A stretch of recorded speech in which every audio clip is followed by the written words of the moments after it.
¿Qué opinas de empresarios de éxito como Elon Musk? No soy la fan number one. También hay que poner un poco en cuarentena el éxito de Elon Musk, que dormía en su fábrica. Y luego, bueno, SpaceX hay una parte y está muy vinculado a dinero público. La mayoría de founders de unicornios hay abundancia en los tres tipos de capitales. La mayoría parten con un capital económico, pues porque vienen de familias que han podido apoyarles en un primer momento. Hay red de contactos. Estudian en universidades de élite a las que se accede porque tienes ese capital social. Dinero, contactos, formación, conocimiento. Si mañana tuvieras que emprender, ¿cómo lo harías? Patricia Araque es directora ejecutiva de Santander X Explorer, TEDx Speaker y autora de Emprender con Calma. Con más de 25 años en el emprendimiento, ha cuestionado el modelo Silicon Valley, desmonta mitos del emprendimiento y es una voz clave en el debate sobre financiación, sostenibilidad y bienestar emprendedor. ¿En qué consiste el modelo de Silicon Valley y cuáles son las trampas que presenta este modelo? Es un modelo que se sustenta sobre todo en mucha inyección de capital externo, desde fondos de inversión, que fundamentalmente son los que construyen este relato en base a sus intereses. Es una anomalía, de hecho. Lo normal no es terminar siendo un unicornio, lo normal no es levantar capital. Cuando alguien cercano ha levantado una ronda de inversión, muchas veces no sabes si felicitarles porque es como si te tienes que volver a vivir a casa de tus padres. Lo habitual, y como siguen saliendo adelante la mayoría de los proyectos empresariales hoy en día, es con algo tan sofisticado como es vender.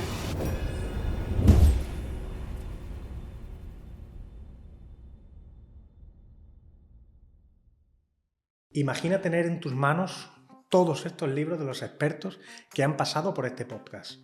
Obtendrás conocimiento real, estrategias probadas y claves que podrán transformar tu forma de ganar, de ahorrar, de invertir y proteger tu dinero. La mejor parte, que puedes conseguirlo completamente gratis. Cuando consigamos los 10.000 suscriptores, vamos a sortear este pack exclusivo con los libros de los autores que han pasado por este podcast. Participar es muy sencillo, únicamente tienes que darle al botón de suscribir y automáticamente entrarás en el sorteo.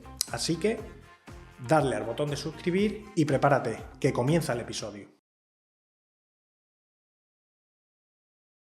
Comenzaste a emprender hace 25 años y te pilló de golpe, pues bueno, todo lo que era Silicon Valley, todo este tipo de modelos de negocios, ¿no?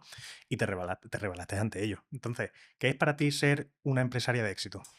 Bueno, pues mira, en mi libro utilizo una frase que es bastante metafórica, poética, ¿no? Pero que en realidad creo que esconde todo lo que es el éxito para mí. Yo el libro lo comienzo diciendo que, bueno, pues que tener éxito como empresaria es almorzar todos los martes de primavera al sol con el amor de tu vida, ¿no? Y nos han contado otra cosa. Para mí el éxito es eso, es poder tener una vida, ¿no? Al margen de mi proyecto, mis proyectos emprendedores, o sea, poder al final utilizar el emprendimiento como una herramienta que me permita seguir, ¿no? Disfrutando del lado humano de la vida. Ese amor de tu vida puede ser tu mejor amiga o puede ser tu hija o puede ser tú misma, ¿no? O sea que yo utilizo un poco esa fórmula, pero al final lo que trato de decir es que el éxito es algo que debemos construir a la medida, ¿no? De nuestros deseos. Vale, ¿para ti el éxito es cuestión de dinero, cuestión de tiempo, de libertad?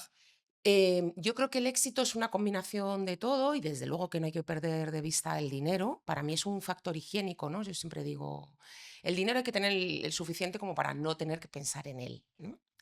Y eso es así. Y yo no soy ingenua, ¿no? En ese sentido, y más cuando estamos hablando de emprendimiento, el dinero es un factor clave, es como la comida, ¿no? Al final tú necesitas alimentarte cada día, necesitas dinero para sostener tu negocio, pero para mí el éxito no es pasarme el día obsesionada con la búsqueda de comida, ¿no? Pues es un poco hacer ese paralelismo en lo que tiene que ver con la construcción de un proyecto emprendedor. Mm, Lo que estás construyendo es una solución, estás dando servicio a un tipo de personas, a un grupo de clientes, y eso es lo que debería ser el motor, ¿no? Bueno, de tu día a día dentro del liderazgo de un proyecto empresarial.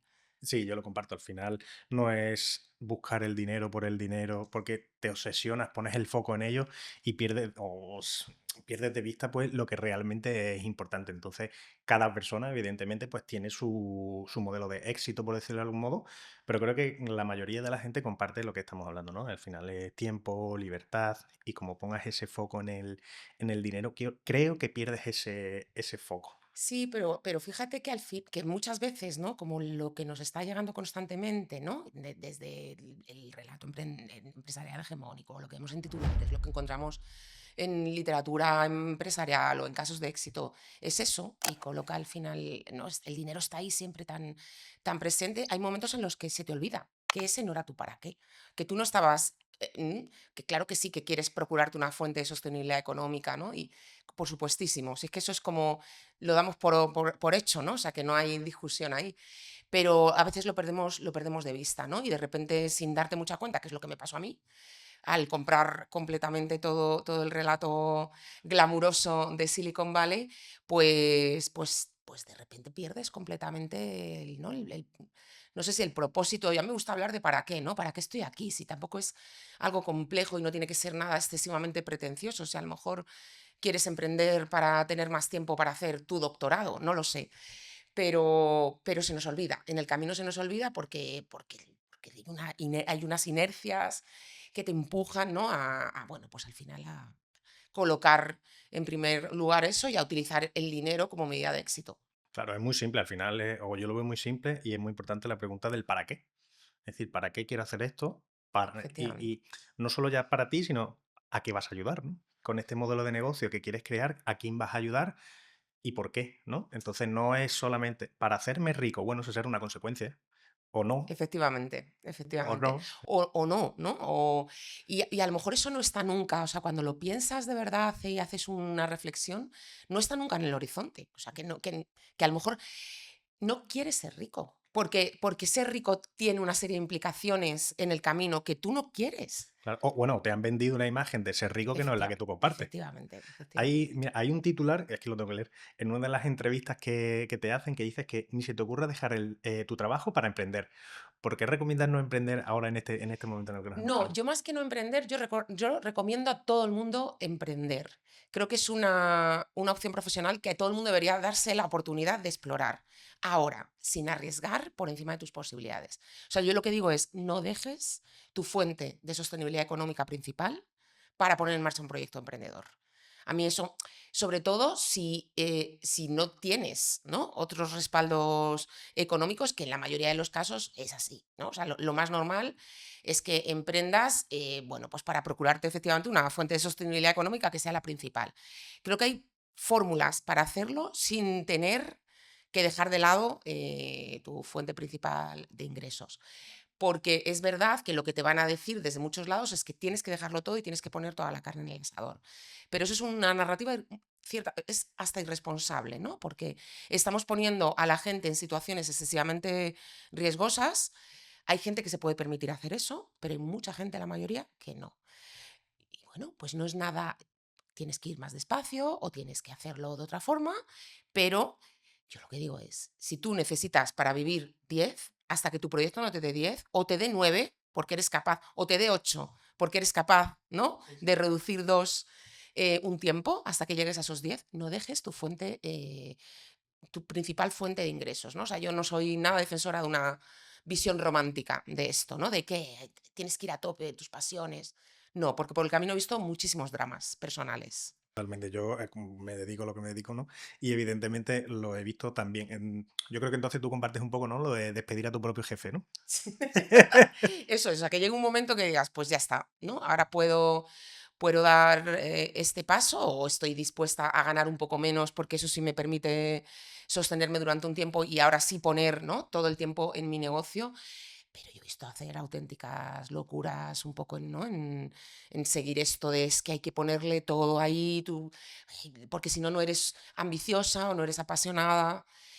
Y en fin, eso pues da lugar a veces a situaciones personales y a situaciones de riesgo financiero que no, a las que no deberíamos estar empujando a nadie, ¿no? O sea que no. Claro, yo creo que un poco también es el relato, ¿no? Que pon el foco, ¿no? 100% en esto, pero hay que buscar ese equilibrio, ¿no? Entre, ¿puedo permitirme poner todo el foco en esto o no? Porque, claro, Además que no tienes todo el foco, o sea, cuando tu sustento económico no está cuando eso no está solventado, eso te genera una serie de ansiedades que no te permiten poner todo el foco en tu proyecto. Entonces, a veces es preferible dedicarle menos horas a tu proyecto, ¿no? A abordarlo como un proyecto paralelo, pero las condiciones materiales de tu vida, tenerlas mínimamente cubiertas, porque es que si no, además que es que no tener cubiertas esas mínimas condiciones materiales, muchas veces pues te desencadena crisis personales, crisis familiares, eso no, que te impiden tener el foco puesto en tu proyecto, ¿no? Porque entras en una espiral de problemas que te desestabilizan emocionalmente. Así Sí, que, totalmente. ¿Tú consideras que en España nos lo ponen fácil tanto gobierno, normativa, fiscalidad a la hora de emprender? bueno, yo no sé si más fácil o más difícil que en otros lugares. O sea, yo, no siempre hay una queja desde el ámbito del emprendimiento, desde el ámbito empresarial por el exceso, pues a lo mejor de regulación, pero claro, también tienes una serie de contrapartidas, ¿no? Cuando la cosa no sale adelante o una serie de contrapartidas cuando estás poniendo en marcha tu proyecto que no tienes en otros ecosistemas menos regulados. Quiero decir, si yo pongo en marcha un proyecto emprendedor, saco completamente de mi cabeza tener que preocuparme por el tema de un seguro médico, ¿no? Que es, puede llegar a convertirse en algo central, pues porque hay una sanidad pública de la que la tengo ahí y cuento con ella. Más difícil, más fácil. Yo creo que la carrera emprendedora, hay todo un relato de heroicidad alrededor de ella, ¿no? O sea, parece que cuando emprendemos somos auténticos héroes y heroínas y lo que estamos haciendo es, bueno, ¿no? Digno de alabanza y bueno, pues claro que sí, hay un sacrificio y hay un trabajo, pero yo siempre digo lo mismo, para mí también es muy sacrificado. De hecho, yo creo que no sería capaz de hacerlo, estar 8 horas detrás de una caja, ¿no? En un supermercado. O sea, que cuidado con lo que convertimos en profesiones heroicas, porque al final yo soy una gran defensora de la interdependencia, soy muy consciente de eso, y el que yo pueda o haya podido abordar mis proyectos emprendedores a lo largo de mi vida, pues he podido hacerlo porque hay otra mucha gente que está haciendo otros trabajos que yo ni por asomo querría tener que hacer, ¿no? Entonces, ¿es difícil? Sí, es difícil, claro que sí, es difícil, pero porque también al final estamos en un contexto en el que cada vez, siendo pequeño, es más complicado dar pasitos, ¿no? Hay grandes players en casi todas las industrias que tienen acaparada la gran parte de la tarta, pero yo creo que hay huequito, ¿no? Y en los márgenes y en las periferias hay hueco para poder imaginar alternativas y proyectos que la gente está esperando, ¿no? Y soluciones que la gente está esperando. O sea, que yo ahí no soy optimista con el emprendimiento, o sea, yo nunca tengo, no soy posibilista, nunca se me ocurre decir a alguien lo vas a lograr, pero en el proceso creo que vas a descubrir y aprender un montón de cosas, de nuevo, sin arriesgar demasiado, ¿no? Que puedas salir de ahí. Con lo cual yo animo a todo el mundo a que explore esta opción profesional, porque yo no he profundizado tanto en mí, en otras personas, en mis capacidades creativas, ¿no? En la manera de compartir, de abordar proyectos con otros, en otros desempeños profesionales. O sea, ha sido desde el emprendimiento siempre que he tocado al final fondo o techo, con lo cual he llegado a los límites. Aquí es que hay una estadística que es demoledora y es que solo en España el 25% de los emprendimientos dura un año y que en 5 años solamente dura es el 65% de los emprendimientos. Pero fíjate, yo esto que que es demoledora, es verdad. Creo que si midiésemos otras cosas de la vida, ¿no? Otros aspectos de la vida, igual estaríamos ahí.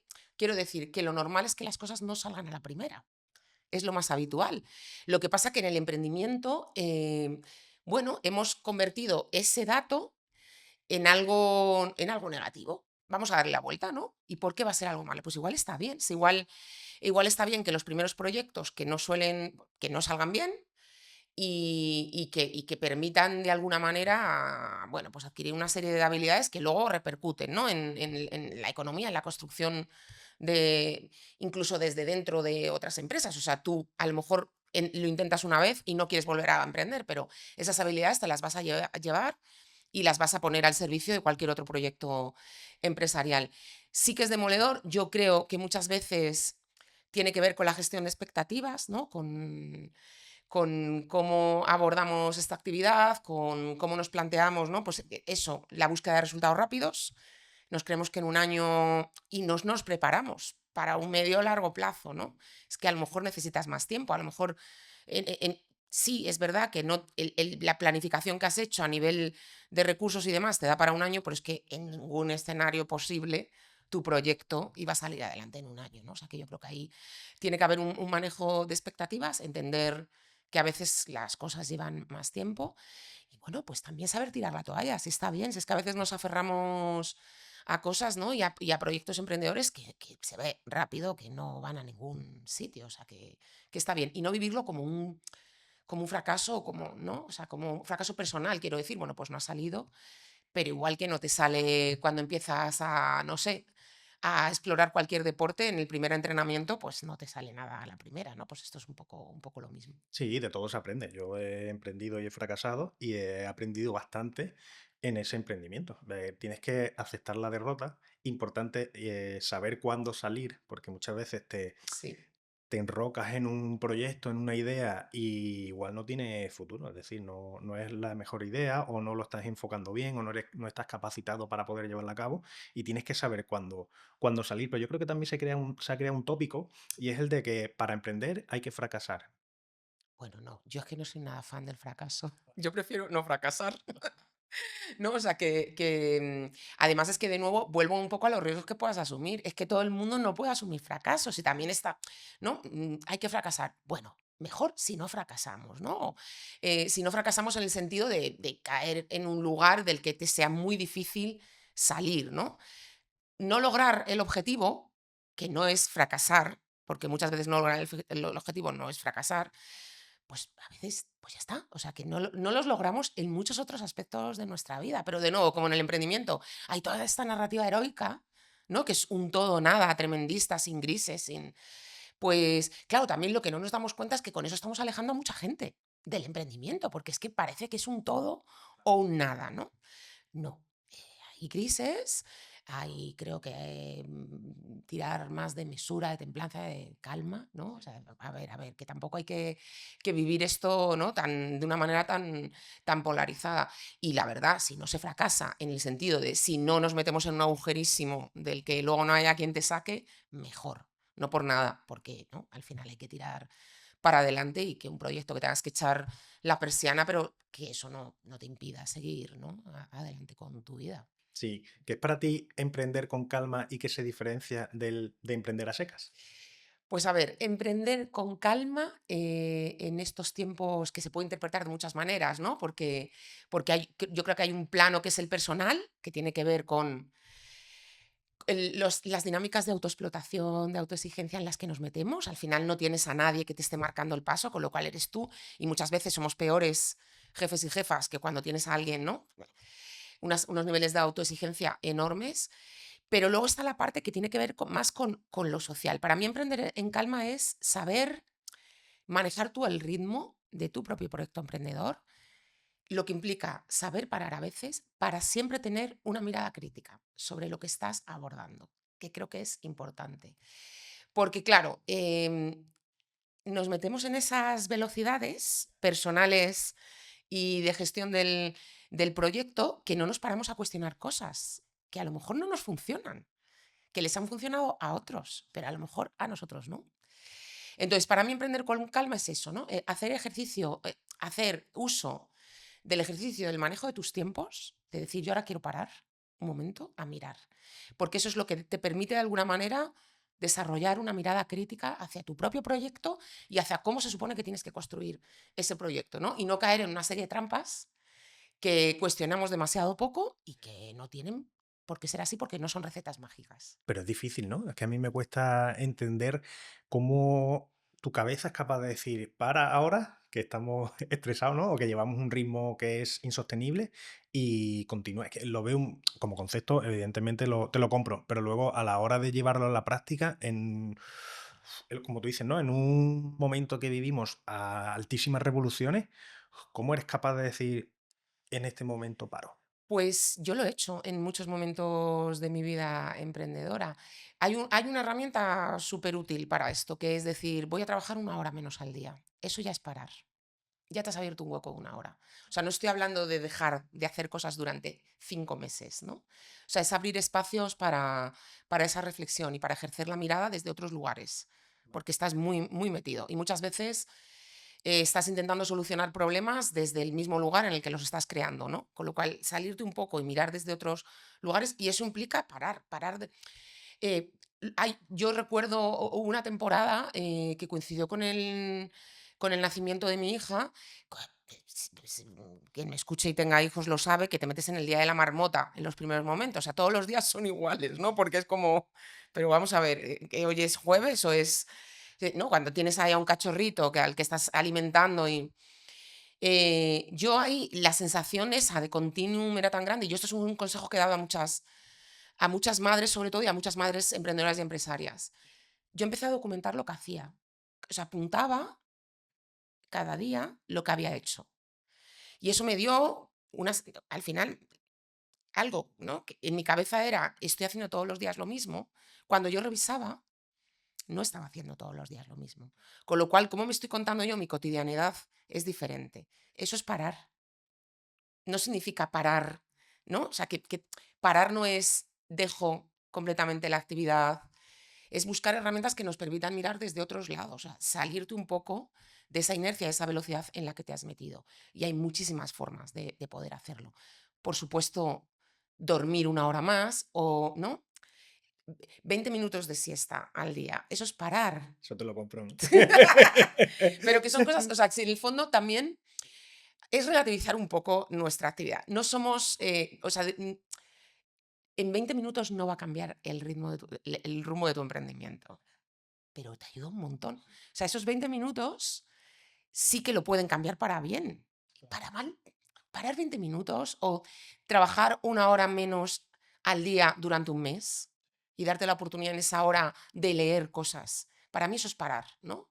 De repente conectarte con info de tu industria, que como llevas trabajando 3 meses a piñón, has perdido de vista. Entonces, de repente te lees 3 informes en esas horas que has sacado y resuelves o das con un nuevo producto, una nueva línea de negocio, o se te ocurre algo que regenera tu propio proyecto. Sí, has puesto un ejemplo muy bueno. Yo que soy padre Mm, y además reciente, bueno, tiene 2 años sí. y pico, 3 años cumple ahora. O sea, que sabes lo que es Sé lo que es el y día de la marmota. sí, y descubres y te das cuenta que al final haces muchas cosas que son innecesarias durante el día, ¿no? Entonces, cuando nace el peque, sobre todo esos 5 o 6 primeros meses, como tú dices, que es todo lo mismo, los que emprendemos, pues bueno, al final tenemos que sacar adelante los proyectos Efectivamente. y no te queda de otra. Y sacas tiempo de donde no lo hay y eres más, considero que eres más productivo incluso. Sí, sí, eres más eficiente, eres más Sí, productivo. es O sea, haces eficiente. una gestión de los recursos mucho más eficiente y lo que antes hacías en 7 horas lo haces en 5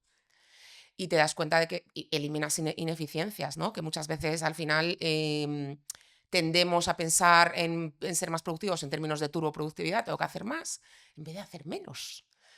Y te das cuenta, ¿no? Te das cuenta que hay un montón de actividades o de auténticos sumideros de tiempo, de energía en tu día a día, que como tienes el tiempo, no, esto es lo que dice la ley de Parkinson. La ley de Parkinson dice, tú tienes 8 horas para hacer una tarea, vas a usar las 8 horas. Tienes 5, te vas a apañar y lo vas a hacer en 5. Entonces, claro, eso también es parar, o sea, tener que mirar qué eliminas o cómo haces esto de otra forma, pues entonces eliminas un montón de ineficiencias porque estás en un contexto de mayor escasez, ¿no? O sea, que esto es así. Claro, pero te has liberado de horas, que bueno, ¿no? En el caso de la crianza es para estar con tu hijo o con tu hija, pero cuando eso no, pues claro, es que si se lo quieres dedicar a tu negocio, eso impacta positivamente también, ¿no? Porque estás mirando de otros lados, porque igual es eso, estás dando con nuevas fuentes de ingreso o cuidando a tu equipo o trabajando en eficientar otro tipo de procesos. Yo soy muy fan de dejar esas horas para respirar porque siempre, siempre vuelven y lo he visto en mis equipos también. O sea, que no es que a la gente cuando se le da la responsabilidad del manejo de su propio tiempo, lo toman como un privilegio grande y lo manejan bien. O sea, que no quieren perder ese privilegio, ¿no? De poder manejarlo con flexibilidad y responsabilidad. Reconozco que no he tenido muy buena experiencia. No, A la hora de ofrecer a algún trabajador ese tiempo, como comentas, y que él se organice y se administre sin meterlo en esas 8 horas, ¿no? Es decir, oye, necesito este trabajo que lo saque no quiero las 8 horas, sino lo que quiero es que saques el trabajo sí o sí y no he tenido muy buenas experiencias. Porque venimos de contextos culturales en los que no se te da el superpoder de manejar tu tiempo. Entonces yo para esto recomiendo dos cosas. Una, la más sencilla. Hay que buscar perfiles de gente que venga sabiendo ser jefe o jefa de sí misma. Y si no, pues no vas a poder trabajar, ¿no? Conmigo. Y cuando eso no es posible, porque a lo mejor pues te encuentras con un equipo, ¿no? Que ya está ahí, que no... O sea, al final el emprendimiento sí que te da la posibilidad de construir tus proyectos Yo solo quiero jefes de sí mismos en mis equipos. Pero cuando llegas y te encuentras a esos perfiles y tienes que trabajar con esas personas, pues tienes que hacer una gestión del cambio. Tienes que enseñar a esa gente a hacer esa gestión, ¿no?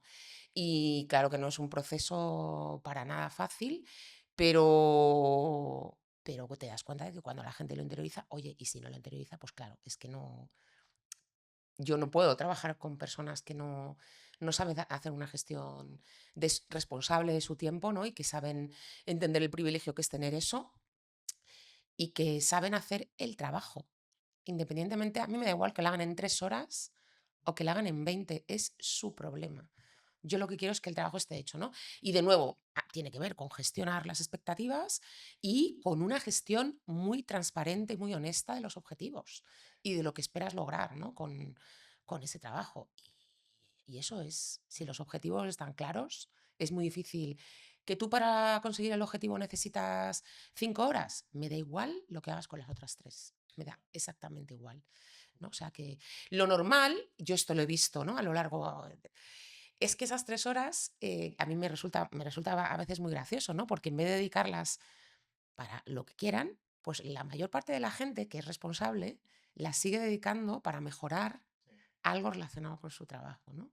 Y yo, de verdad, a estas alturas de mi vida, que ya no puede ser que a mí me haya tocado solamente la buena gente en ese sentido. O sea, que se puede Sí, hacer, de sí, verdad, sí. haciendo un trabajo, claro que hay casos, ¿no? Pero, pero al final yo creo que hay maneras, ¿no? De hacer esa gestión cultural y que benefician a la empresa, benefician al proyecto. Yo, en el caso mío en concreto, sí que el trabajador que a lo mejor ha emprendido esto lo asume mucho mejor, o el trabajador que viene de una familia que son emprendedores o tienen negocios y demás, lo han asumido mejor. El que no tiene esa... Yo es que creo que aquí en España vivimos en la cultura de la picaresca.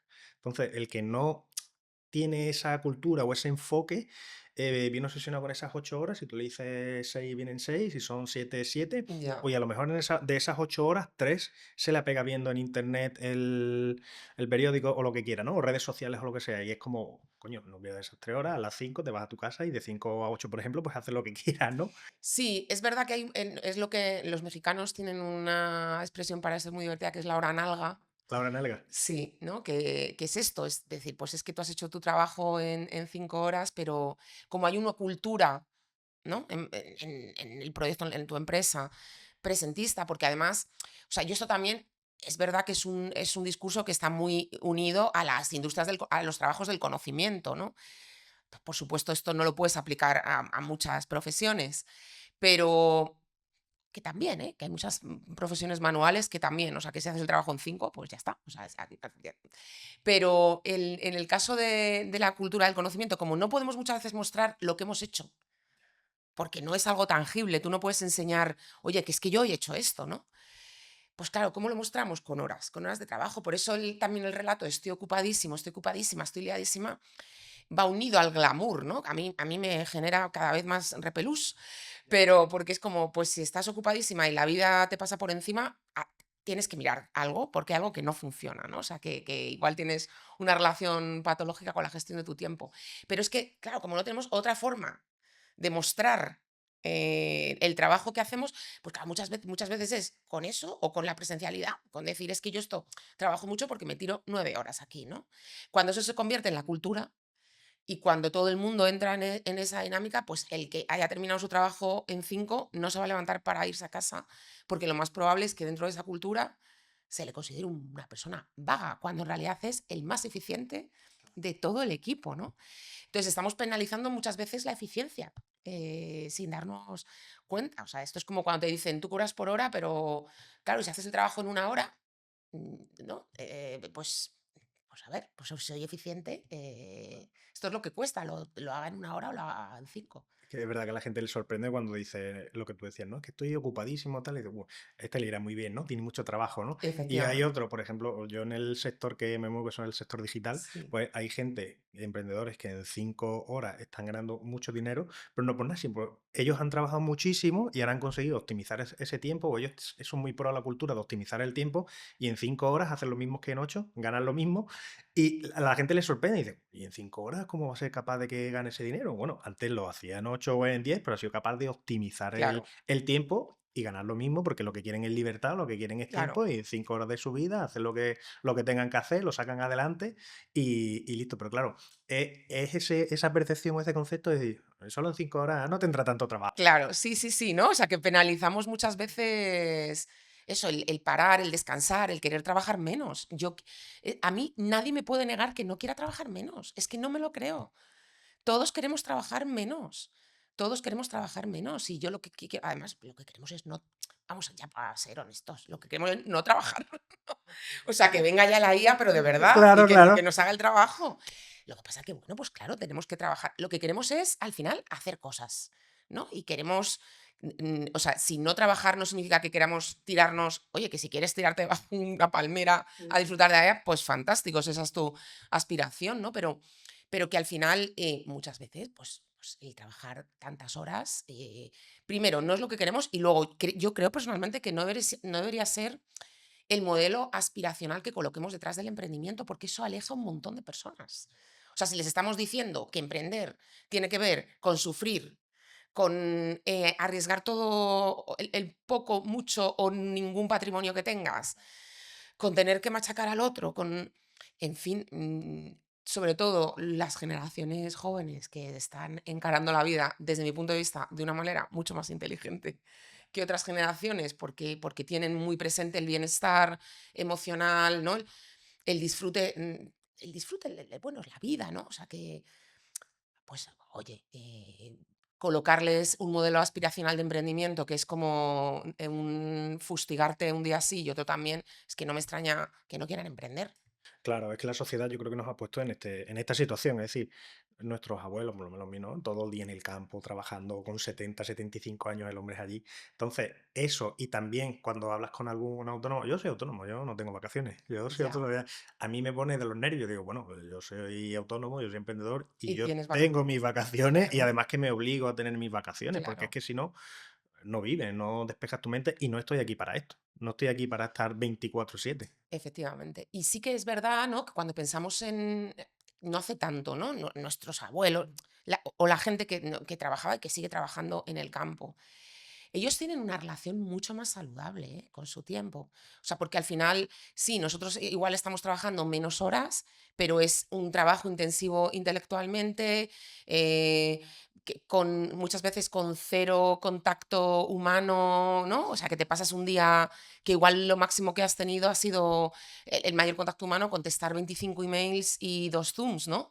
Cuando el trabajo en el campo pues permitía pararse a comer unas migas con el pastor que pasaba por, ¿no? O sea, que quiero decir que había otro nivel de interacción humana, que yo no digo que sea mejor o peor, pero que mantenía otros niveles de bienestar. O sea, que estamos sometiéndonos también en el emprendimiento, sobre todo porque son nuestros proyectos, muchas veces a unas dinámicas que, oye, si estamos creando nuestro proyecto, vamos a crearlo de manera saludable. Si tenemos la oportunidad de inventarnos. No hablemos de emprender, vamos a hablar de que nos estamos inventando un trabajo. Pues invéntate el trabajo. O sea, es que inventarte un trabajo peor que el que podrías estar, ¿no? Encontrando, ya que estás haciendo esto, invéntate un trabajo, ¿no? Pues oye, que sea el mejor trabajo de tu vida, claro. Claro, claro. Vamos a hilar todo esto con el modelo de Silicon Valley, que sueles criticarlo bastante. Entonces, ¿en qué consiste el modelo de Silicon Valley y cuáles son las trampas que presenta este modelo?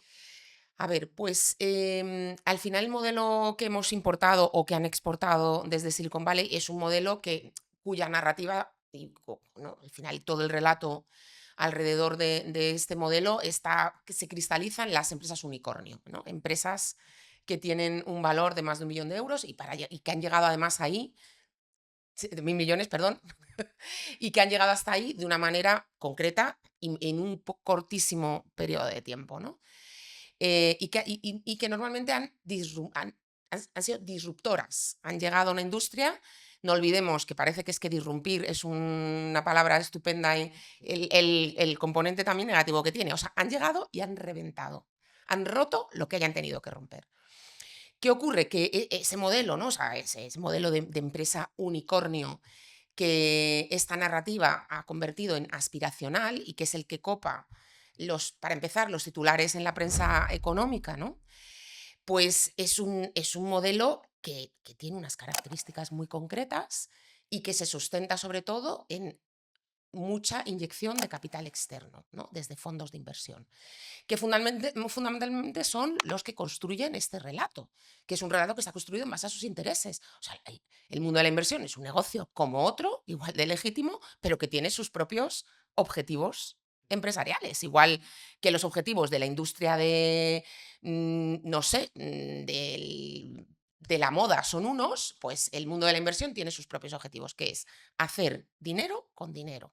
Cuanto más rápido y más multiplicado, mejor te va. O sea, ese es su modelo de negocio. ¿Qué ocurre? Que en el mundo del emprendimiento y sobre todo ¿no? del emprendimiento más glamuroso o que hemos traído de Silicon Valley, que son las startups, ¿no? Y que son empresas con un componente innovador, esta inversión funciona. En la Universidad de Boulder utilizan una metáfora que es estupenda. Funcionan como funcionaban las expediciones para la caza de ballenas a finales del siglo XIX, principios del siglo XX. En Estados Unidos, el alumbrado público se sostenía con aceite de ballena, con lo cual había que salir a cazar ballenas para poder tener aceite que sostuviera el alumbrado público. Eran expediciones costosísimas con una tasa de éxito muy baja. Esto es, que la mayoría de las expediciones que salían no volvían.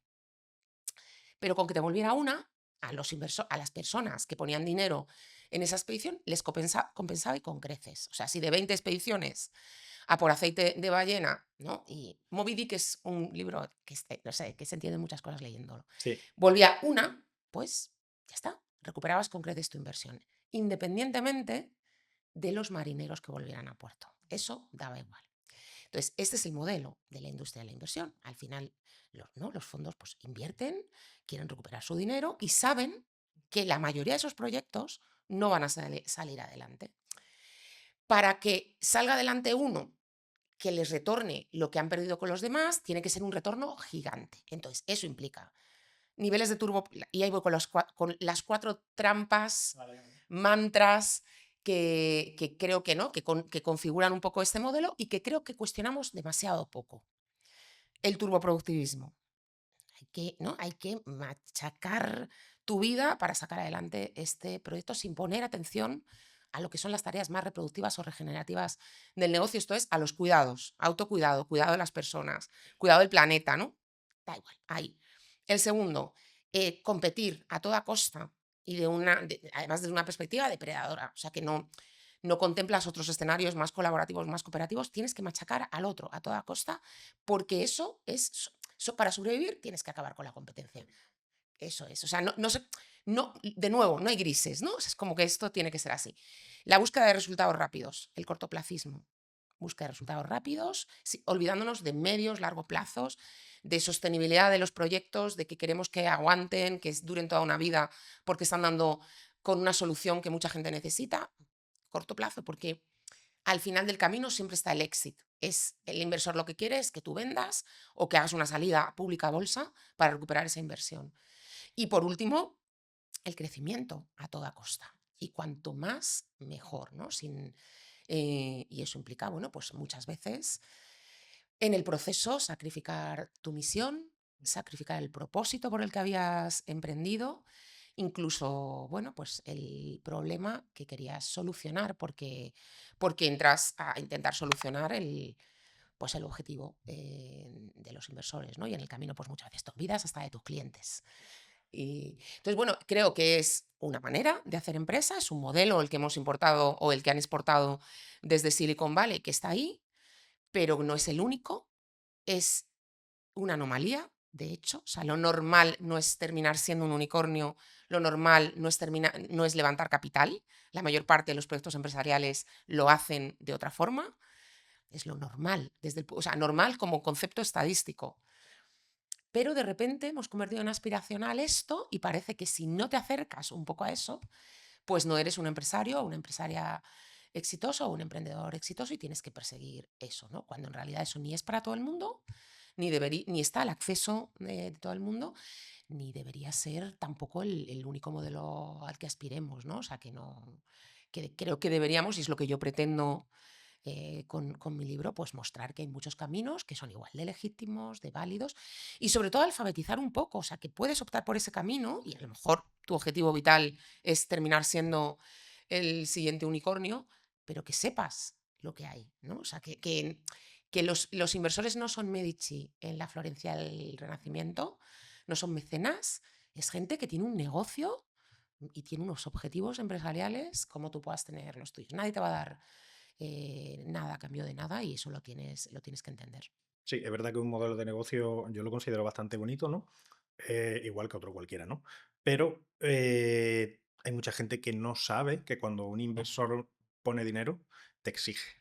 Claro. Y te exige a unos niveles que no son normales porque es su dinero.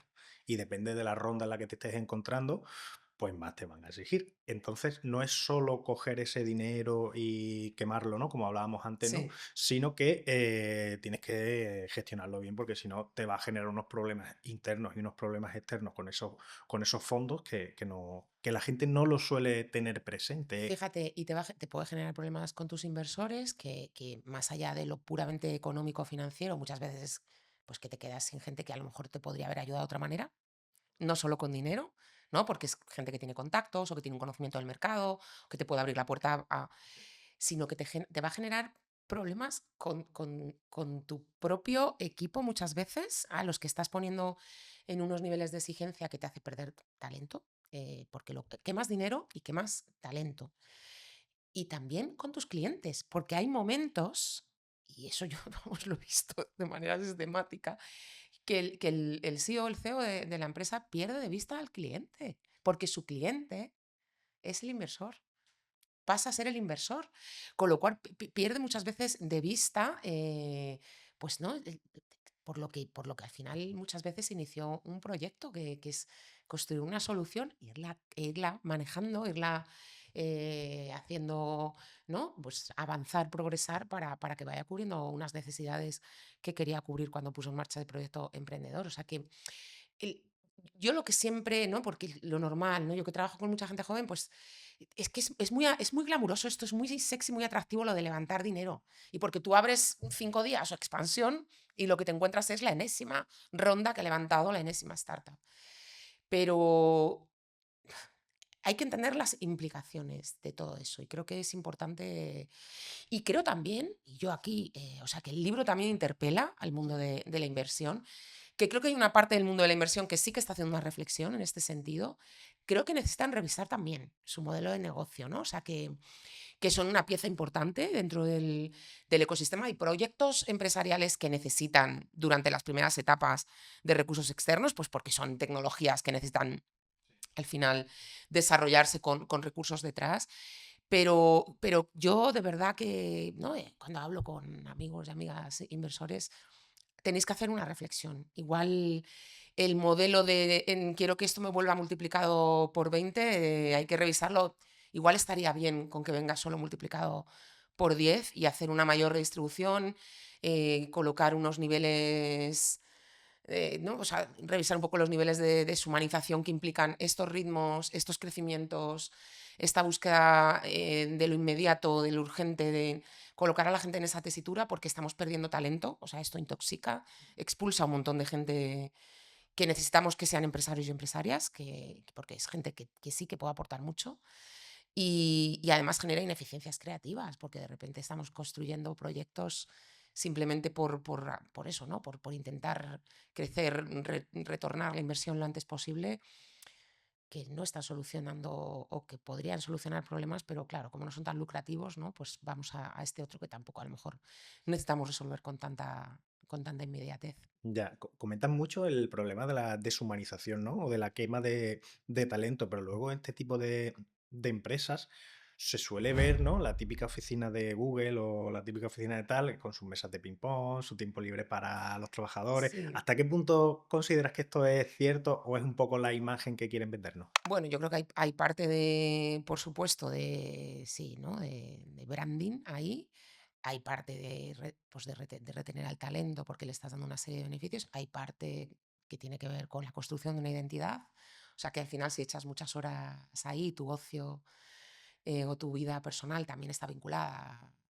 Son barreras de salida. Si tus amigos están en tu oficina, claro, plantearte salir de un proyecto ya no estás poniendo en riesgo tu, ¿no? Tu vida financiera o económica, también estás poniendo en riesgo tu vida personal.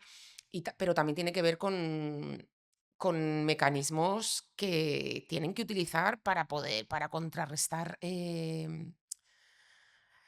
la otra parte, que es un machaque, ¿no? Y unos niveles de exigencia enormes. Y a lo mejor no nos haría falta una mesa de ping-pong. Sería tan sencillo como no meter tanta caña a tu equipo, ¿no? O sea, que puedan trabajar en un ambiente más sencillo, con menos pretensiones lúdicas, pero donde no sientan la espada de Damocles cada día, porque efectivamente hay unos objetivos altísimos que obedecen a lo que han marcado los inversores este año y hay que ir ahí, ¿no? Y la gente se está dejando. Y bueno, pues tenemos auténticas pandemias de salud mental, ¿no? Y de crisis de ansiedad y de bajas por ansiedad y que son también consecuencia un poco pues, de cómo estamos abordando la construcción del trabajo en los proyectos empresariales. Pues como emprendedores y, ¿no? Cuando estamos al inicio de un proyecto, pues tenemos la posibilidad de construir otros entornos de trabajo y otra manera, ¿no? de que las personas se relacionen con la actividad económica que decidan incluir en su vida. ¿Qué opinas de empresarios de éxito como Elon Musk, que abogan sobre todo por este modelo y con todo lo que, bueno, con el éxito, con lo que han contribuido a la sociedad? ¿Por qué tú no lo consideras como un líder o ese modelo a seguir? Bueno, me lo está poniendo muy fácil últimamente, más porque... No, o sea que, a ver, no me voy a ir por la parte más, ¿no? Que ha embarrado mucho, honestamente, yo creo, su imagen como empresario en los últimos tiempos, ¿no? No me voy a ir por esa parte y me voy a quedar en eso en su aspecto empresarial. Yo creo que, y lo vimos con su llegada a Twitter, por ejemplo, ¿no? Cuando compró Twitter. El liderazgo de Elon Musk es absolutamente deshumanizante. O sea, el tipo llegó y no tuvo ningún problema en... Y claro, y dejar a quien hubiera que dejar fuera, ¿no? Incluyendo a embarazadas que dependían de un seguro médico de su empresa para poder dar a luz 15 días después. Quiero decir, o sea, me parece que es un liderazgo tóxico, ¿no? O sea, cuando al final colocas a la gente en un contextos de miedo, porque es lo que llegas provocando. Bueno, a mí no me parece que sea el tipo de empresario que debemos de poner en valor. Y luego, también hay que poner un poco en cuarentena el éxito de Elon Musk. Que Elon Musk es un tipo que en los momentos en los que estaba creando Tesla, cuando se obsesionaba mucho con la resolución de un conflicto dentro de la compañía, el tipo dormía en su fábrica, en el suelo de la fábrica. Para mí eso no es ningún modelo de éxito, la verdad, dormir en el suelo de una fábrica, o sea, si nos quedamos en lo anecdótico, ¿no? Y luego, bueno, a ver, SpaceX hay una parte y está muy vinculado a dinero público, o sea en fin, que yo también creo que podría ser, muchas personas podrían ser buenas empresarias, ¿no? Que sí, que es un genio, lógicamente, pero hay mucha gente que es tanto más genio que él y mucho más humana que no ha tenido acceso a determinados recursos. Y luego hay un tema que tiene que ver con, que a mí es por lo que nunca para mí ha sido un modelo aspiracional, mucho antes de que se convirtiera en un elemento mainstream, ¿no? Y estuviera en boca de todos e interfiriendo pues en el desarrollo democrático de muchos lugares. Em, a mí me parece que es alguien que nunca ha tenido en cuenta cómo sus proyectos podían en el largo plazo, ya no en lo inmediato, impactar en el mundo que habitamos, ¿no? Una de las líneas de negocio más lucrativas de Tesla es la venta de bonos en el mercado de emisiones, porque como Tesla solo fabrica coches eléctricos, tiene un exceso. de bonos que vende a otras compañías automovilísticas. Con lo cual, ahí no se está produciendo un desacoplamiento, porque es que se queda todo igual. Es lo comido por lo servido. Sí, Tesla contamina menos, pero con el trocito que Tesla no ha contaminado, pues se lo vende a General Motors y entonces General Motors contamina lo que podría estar dejando de. Con lo cual, bueno, en fin, ¿qué innovación tenemos ahí? Y luego, por supuesto, cómo ha revolucionado el mercado del litio. ¿No? Porque al final la innovación de Tesla son sus baterías.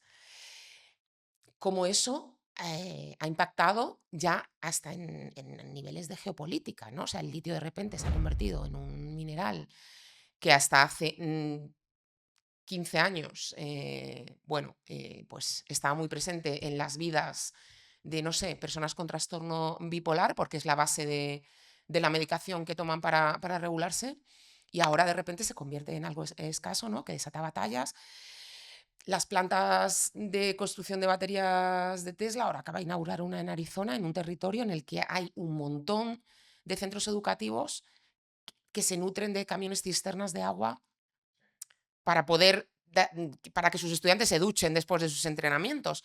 Y el uso ¿no? de agua en una planta de fabricación de baterías de Tesla es extensivísimo, ¿no? Entonces, bueno, yo creo que no es todo oro lo que reluce, creo que todo tiene, ¿no? sus sombras, sus luces, creo que es importante esto, por eso creo que tenemos que desarrollar este espíritu crítico, ¿no? que comentaba antes, y luego entender que son anomalías, ¿no? O sea, bueno, Elon Musk ha logrado algo que es absolutamente anómalo, que es una acumulación de capital que le ha convertido en el hombre más rico del mundo en un corto periodo de tiempo.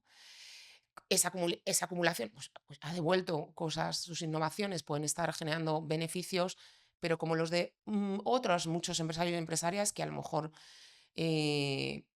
no son, ¿no? tan visibles. Y sobre todo que si tuviéramos esta balanza mágica de cuánto bien has hecho y cuánto mal, y pudiéramos pesar, Sí. ¿no? La balanza de los proyectos emprendedores, cuánto de bien has hecho al mundo, cuánto de mal, pues no sé. Ahí hay un debatazo, yo creo, ¿no? O sea en fin. Entonces, ¿consideras entonces que Elon Musk y Tesla ha generado más problemas de los que ha solucionado? Yo no sé si ha generado más problemas de los que ha solucionado.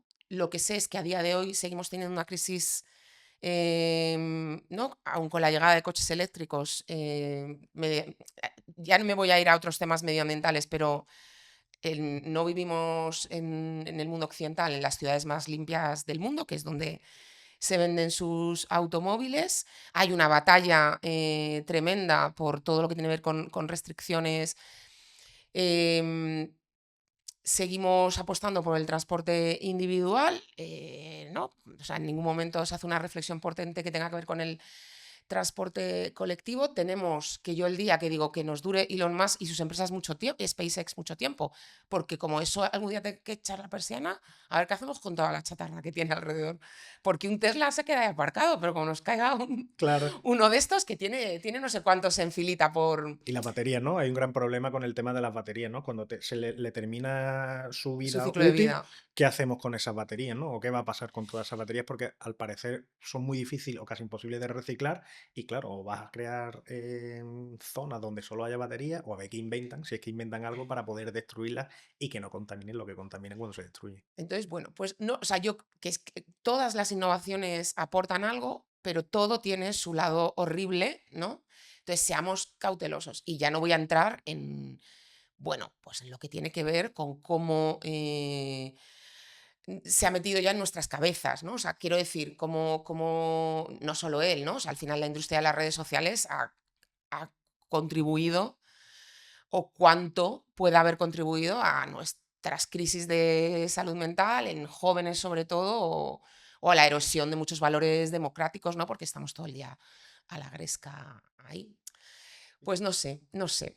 Yo soy, no soy la fan number one de Elon Musk. ¿Piensas lo mismo de Jeff Bezos y Steve Jobs y todo este tipo de Pues a ver, personajes? yo creo, para mí el mayor problema de este tipo de este perfil de personaje, ¿no? Si queremos decirlo ahí, al final tiene que ver sobre todo con la acumulación increíble de capital y de riqueza, ¿no? O sea, como a mí es lo que me parece peligroso, que alguien acumule tanto poder. Sí. eh, y que, Pero bueno, si es fruto de su emprendimiento. sí, sí, no, sí, a mí me parece, yo no digo que no lo hayan logrado de manera legítima, digo que a mí me plantea serias dudas de que eso pueda beneficiar de alguna manera, ¿no? O sea, en un mundo en el que cada vez cabalga más hacia la desigualdad y hay mayores niveles de riqueza.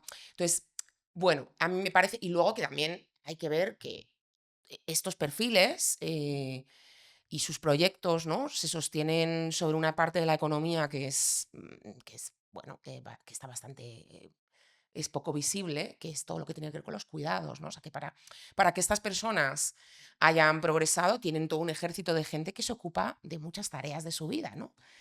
Y, o sea, que no son héroes. Quiero decir que detrás hay gente que también sostiene su trabajo. Yo creo en otros liderazgos más compartidos, en otros liderazgos más distribuidos, en otras maneras de hacer proyectos empresariales que impacten o que enriquezcan a más gente, ¿no? No solo y bueno, sobre todo en fin, que tengan en cuenta que habitamos un planeta, que hay consecuencias medioambientales, que hay consecuencias sociales, que todo está interconectado, o sea, que no es que, bueno, que hay consecuencias, ¿no? de sus propios proyectos. Sí, yo creo que también que está un poco ese el relato, ¿no? De Silicon Valley y de esa meritocracia, el de montar, como que queda muy bonito el relato de montar tu negocio desde el garaje y haciéndolo crecer y tal, pero claro, yo creo que aquí dejan de lado un poco lo que, o por lo menos yo pienso, ¿eh? Porque hay una estadística por ahí que dicen que, bueno, los empresarios de éxito, el 80% de su éxito, por decirlo de algún modo, es gracias a por algún contacto o alguna persona que lo ha relanzado o algún dato de este tipo, ¿no? Entonces, ¿consideras también que es importante todo, es decir, este impulso que te puede dar ese contacto? Claro, sí, solo hay que escarbar un poco, ¿no? En la mayoría de founders de unicornios y ves que hay abundancia en los tres tipos de capitales. O sea, hay un capital económico del que parten la mayoría, hay algunos que no, pero la mayoría parten con un capital económico, pues porque no vienen de familias que han podido apoyarles en un primer momento, a lo mejor no con dinero, pero han podido tener un techo sin tener que pagarlo o no han tenido que asumir una deuda para pagar sus estudios universitarios, en el caso de los estadounidenses. O sea, ese capital económico está. Hay un capital social, efectivamente, hay red de contactos que muchas veces heredan, ¿no?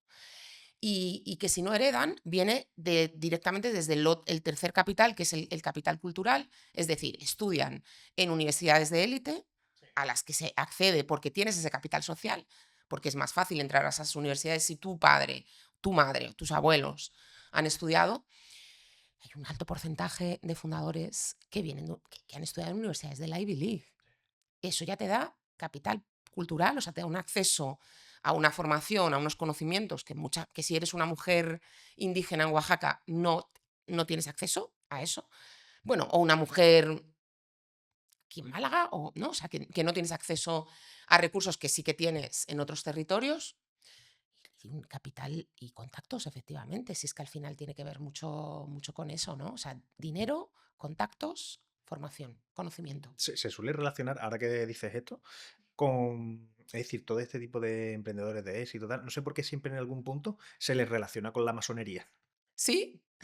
Sí, no sé por Bueno, qué, pero pues igual es por este elemento pues de redes, ¿no? O sea, de que al final que a mí yo envidio. Si es que a esos, creo que eso es a lo que debemos aspirar, a tejer proyectos desde lo colectivo, apoyándonos en nuestras redes. Lo que pasa que las suyas pues tienen acceso a unos recursos que a lo mejor no tienen las nuestras. Pero bueno, si te sostienes en otros, ¿no? Que esto también hay como un elemento como muy individualista en el emprendimiento. Yo si quiero, puedo. Sola se puede, pero si te rodeas de gente mejor que te va, ¿no? Porque una red de apoyo en la que poder sostenerte emocionalmente, no solamente económicamente, a la que puedas recurrir cuando estás pasando una mala etapa, que te puedan sostener también en lo emocional. Y yo lo envidio muchas veces, porque es que efectivamente tú ves que es muchas veces una endogamia, ¿no?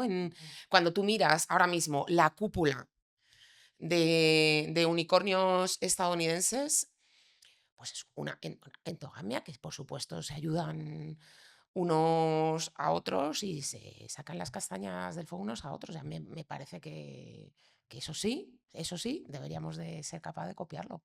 Sí, ocurre con los grandes fondos, ¿no? Con BlackRock, por ejemplo, ¿no? Al final tiene ese círculo o va cerrando ese círculo y va nutriéndose de los proyectos que va haciendo en un sitio y en otro y va autonutriéndose Claro, con si esas empresas es que van. aprovechar el poder que tiene la red, ¿no? O sea, que Que es muy importante emprender, como tú dices, no es enfocarte en emprender solo, sino en crear esa red de contactos, hacer ese networking y con eso vas a crecer seguro porque vas a tener contactos que te apoyen en ciertos aspectos o en otros, o vas a incluso a aprender de errores que esas personas totalmente, van a cometer. totalmente. Y te vas a poder muchas veces apoyar eso, ¿no? Emocionalmente, que es igual de importante. O sea, más allá de lo transaccional, que hay gente que está compartiendo tus miserias, tus miedos, tus ansiedades, está como tú, ¿no? Muchas veces. Entonces, sí, sí, yo eso lo llamo net bonding, más que networking, net bonding, ¿no?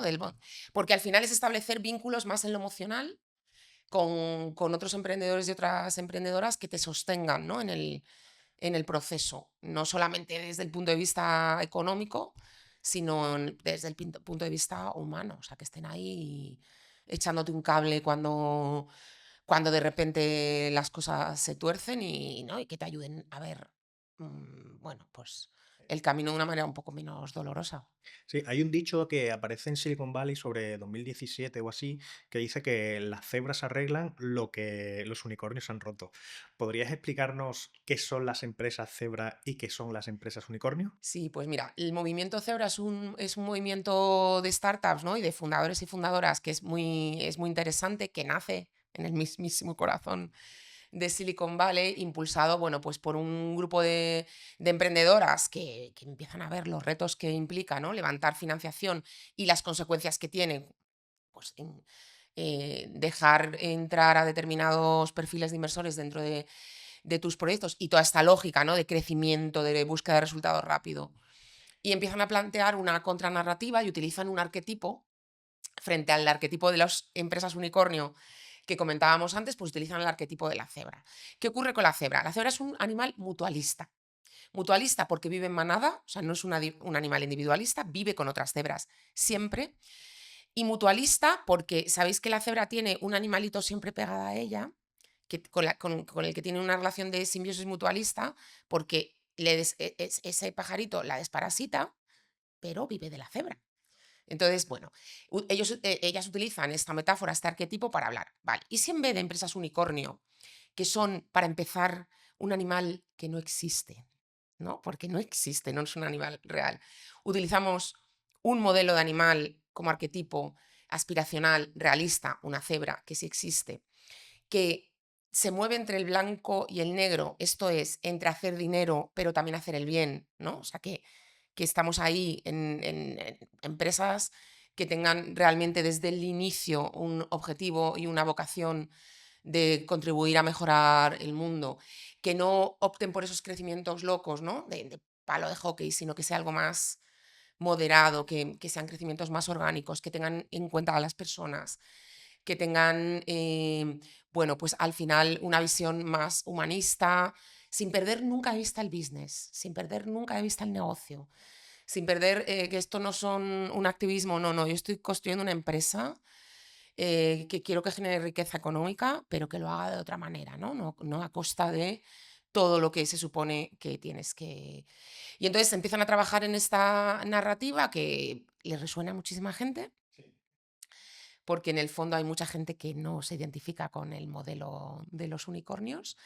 Y bueno, pues desde entonces han hecho muchísimas cosas, un movimiento que ha crecido mucho, han hecho cosas muy interesantes. Para mí uno de los proyectos más apasionantes que tienen y que me parece que es digno de seguir explorando y que hay mucho trabajo que hacer por ahí es algo que pusieron en marcha junto con el Media Lab de la Universidad de Boulder en Colorado, que es una iniciativa que se llama Exit to Community, que plantea el exit de la compañía, o sea, ese final, ¿no? que imaginan los inversores, que normalmente es que te compre una compañía más grande o salir a bolsa, como una adquisición por la propia comunidad, o sea, que te compren tus clientes, tus empleados, ¿no?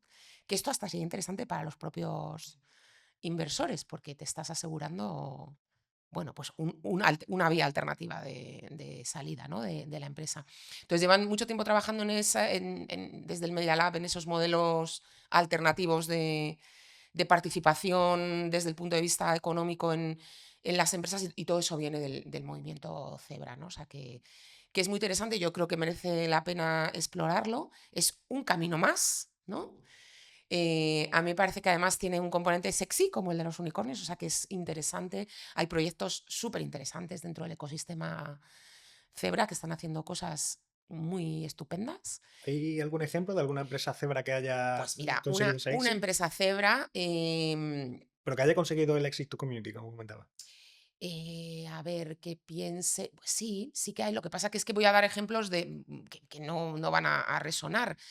Pero, mira, un éxito community que hemos tenido muy recientemente en Europa, que esto no lo sabe muchísima gente, pero todos sabemos lo que es. Los platos Duralex, y más si eres de los 80, los 90, tu infancia y tu adolescencia ha estado ahí. Las vajillas Duralex que había en todas las casas, que es una empresa francesa, la compraron sus empleados el pasado verano. Los inversores que había pues no encontraban salida y la compró la propia comunidad, o sea, los propios empleados compraron la empresa. Tenemos European Sleeper, que es una compañía ferroviaria belga, que eso no fue un exit, eso fue el inicio del emprendimiento. Ellos salieron, una compañía ferroviaria, ¿eh? Estamos hablando de una inversión, o sea, trenes. Bueno, pues los fundadores grandes amantes de los trenes nocturnos, de esos trenes que haces distancias durmiendo, hay una gran comunidad de fans de los trenes nocturnos en Europa, sobre todo en Países Bajos y Bélgica, ¿no? Países nórdicos. Bueno, pues ellos pusieron en marcha European Sleeper con los dueños de la compañía son los clientes. O sea que la salida que hicieron, ¿no? Las primeras rondas de inversión fueron financiadas por los propios clientes, pero va más allá de la propia dimensión económica, porque los clientes entran en el modelo de gobernanza, o sea, participan en la toma de decisiones de la empresa, ¿no? Que es lo interesante al final. No solamente participo con mi dinero, hay un tipo de inversor que sí, pero hay un tipo de inversor que no, que también participa en la toma de decisiones o en determinadas actividades dentro de la propia compañía. Me parece revolucionario, la verdad. Entonces, bueno, pues hay compañías, pero bueno, hay casos de compañías cebras bastante paradigmáticos que a lo mejor no sabemos que son compañías cebras, pero lo son porque reúnen todas las características de una compañía cebra. Pues, por ejemplo, MailChimp, que es una herramienta de mail marketing que utilizamos muchísimo, ¿no? Pues tú estudias el caso de éxito de MailChimp y reúne todas las características de una compañía cebra. O Buffer, que es una herramienta para programar contenidos en redes sociales, pues también es una compañía cebra. O Basecamp, que es bueno, pues una compañía, es un gestor de proyectos que uno de los dos fundadores es el creador de Ruby on Rails, que es el lenguaje, el framework de programación que permitió crear Twitter o Facebook en su día. No me imaginaba a MailChimp en este tipo de modelos. Claro. Por esto, estas son las cosas que a mí, MailChimp es bootstrapping desde puro y sus duro. orígenes, puro y duro. La historia de MailChimp es muy interesante porque en realidad los fundadores tenían una agencia de marketing, trabajaban, era un B2B, y con uno de sus clientes decidieron que las herramientas que tenían para hacer email marketing no les funcionaban y crearon el producto. Y el producto se fue comiendo a la actividad de servicios. Y sí, bootstrapping total, siempre. Y además como muy reacios siempre a que entrara inversión. Luego hablaremos de eso, ¿vale? Ahora me gustaría hablar de los modelos de negocios que tú propones en tu libro, que son modelos de negocio, uno con el dinero en el centro y otro modelo de negocio con las personas en el centro. Y me gustaría que nos explicaras cómo se puede pasar, bueno, qué es un modelo con el dinero en el centro y un modelo con las personas en el centro y cómo podemos pasar del primero al segundo. Lo voy a explicar de una manera muy sencilla. En el modelo que tiene el dinero en el centro, el dinero es cosecha. Y el dinero que tiene a las personas en el centro, el dinero es abono. El dinero tiene que estar en los dos.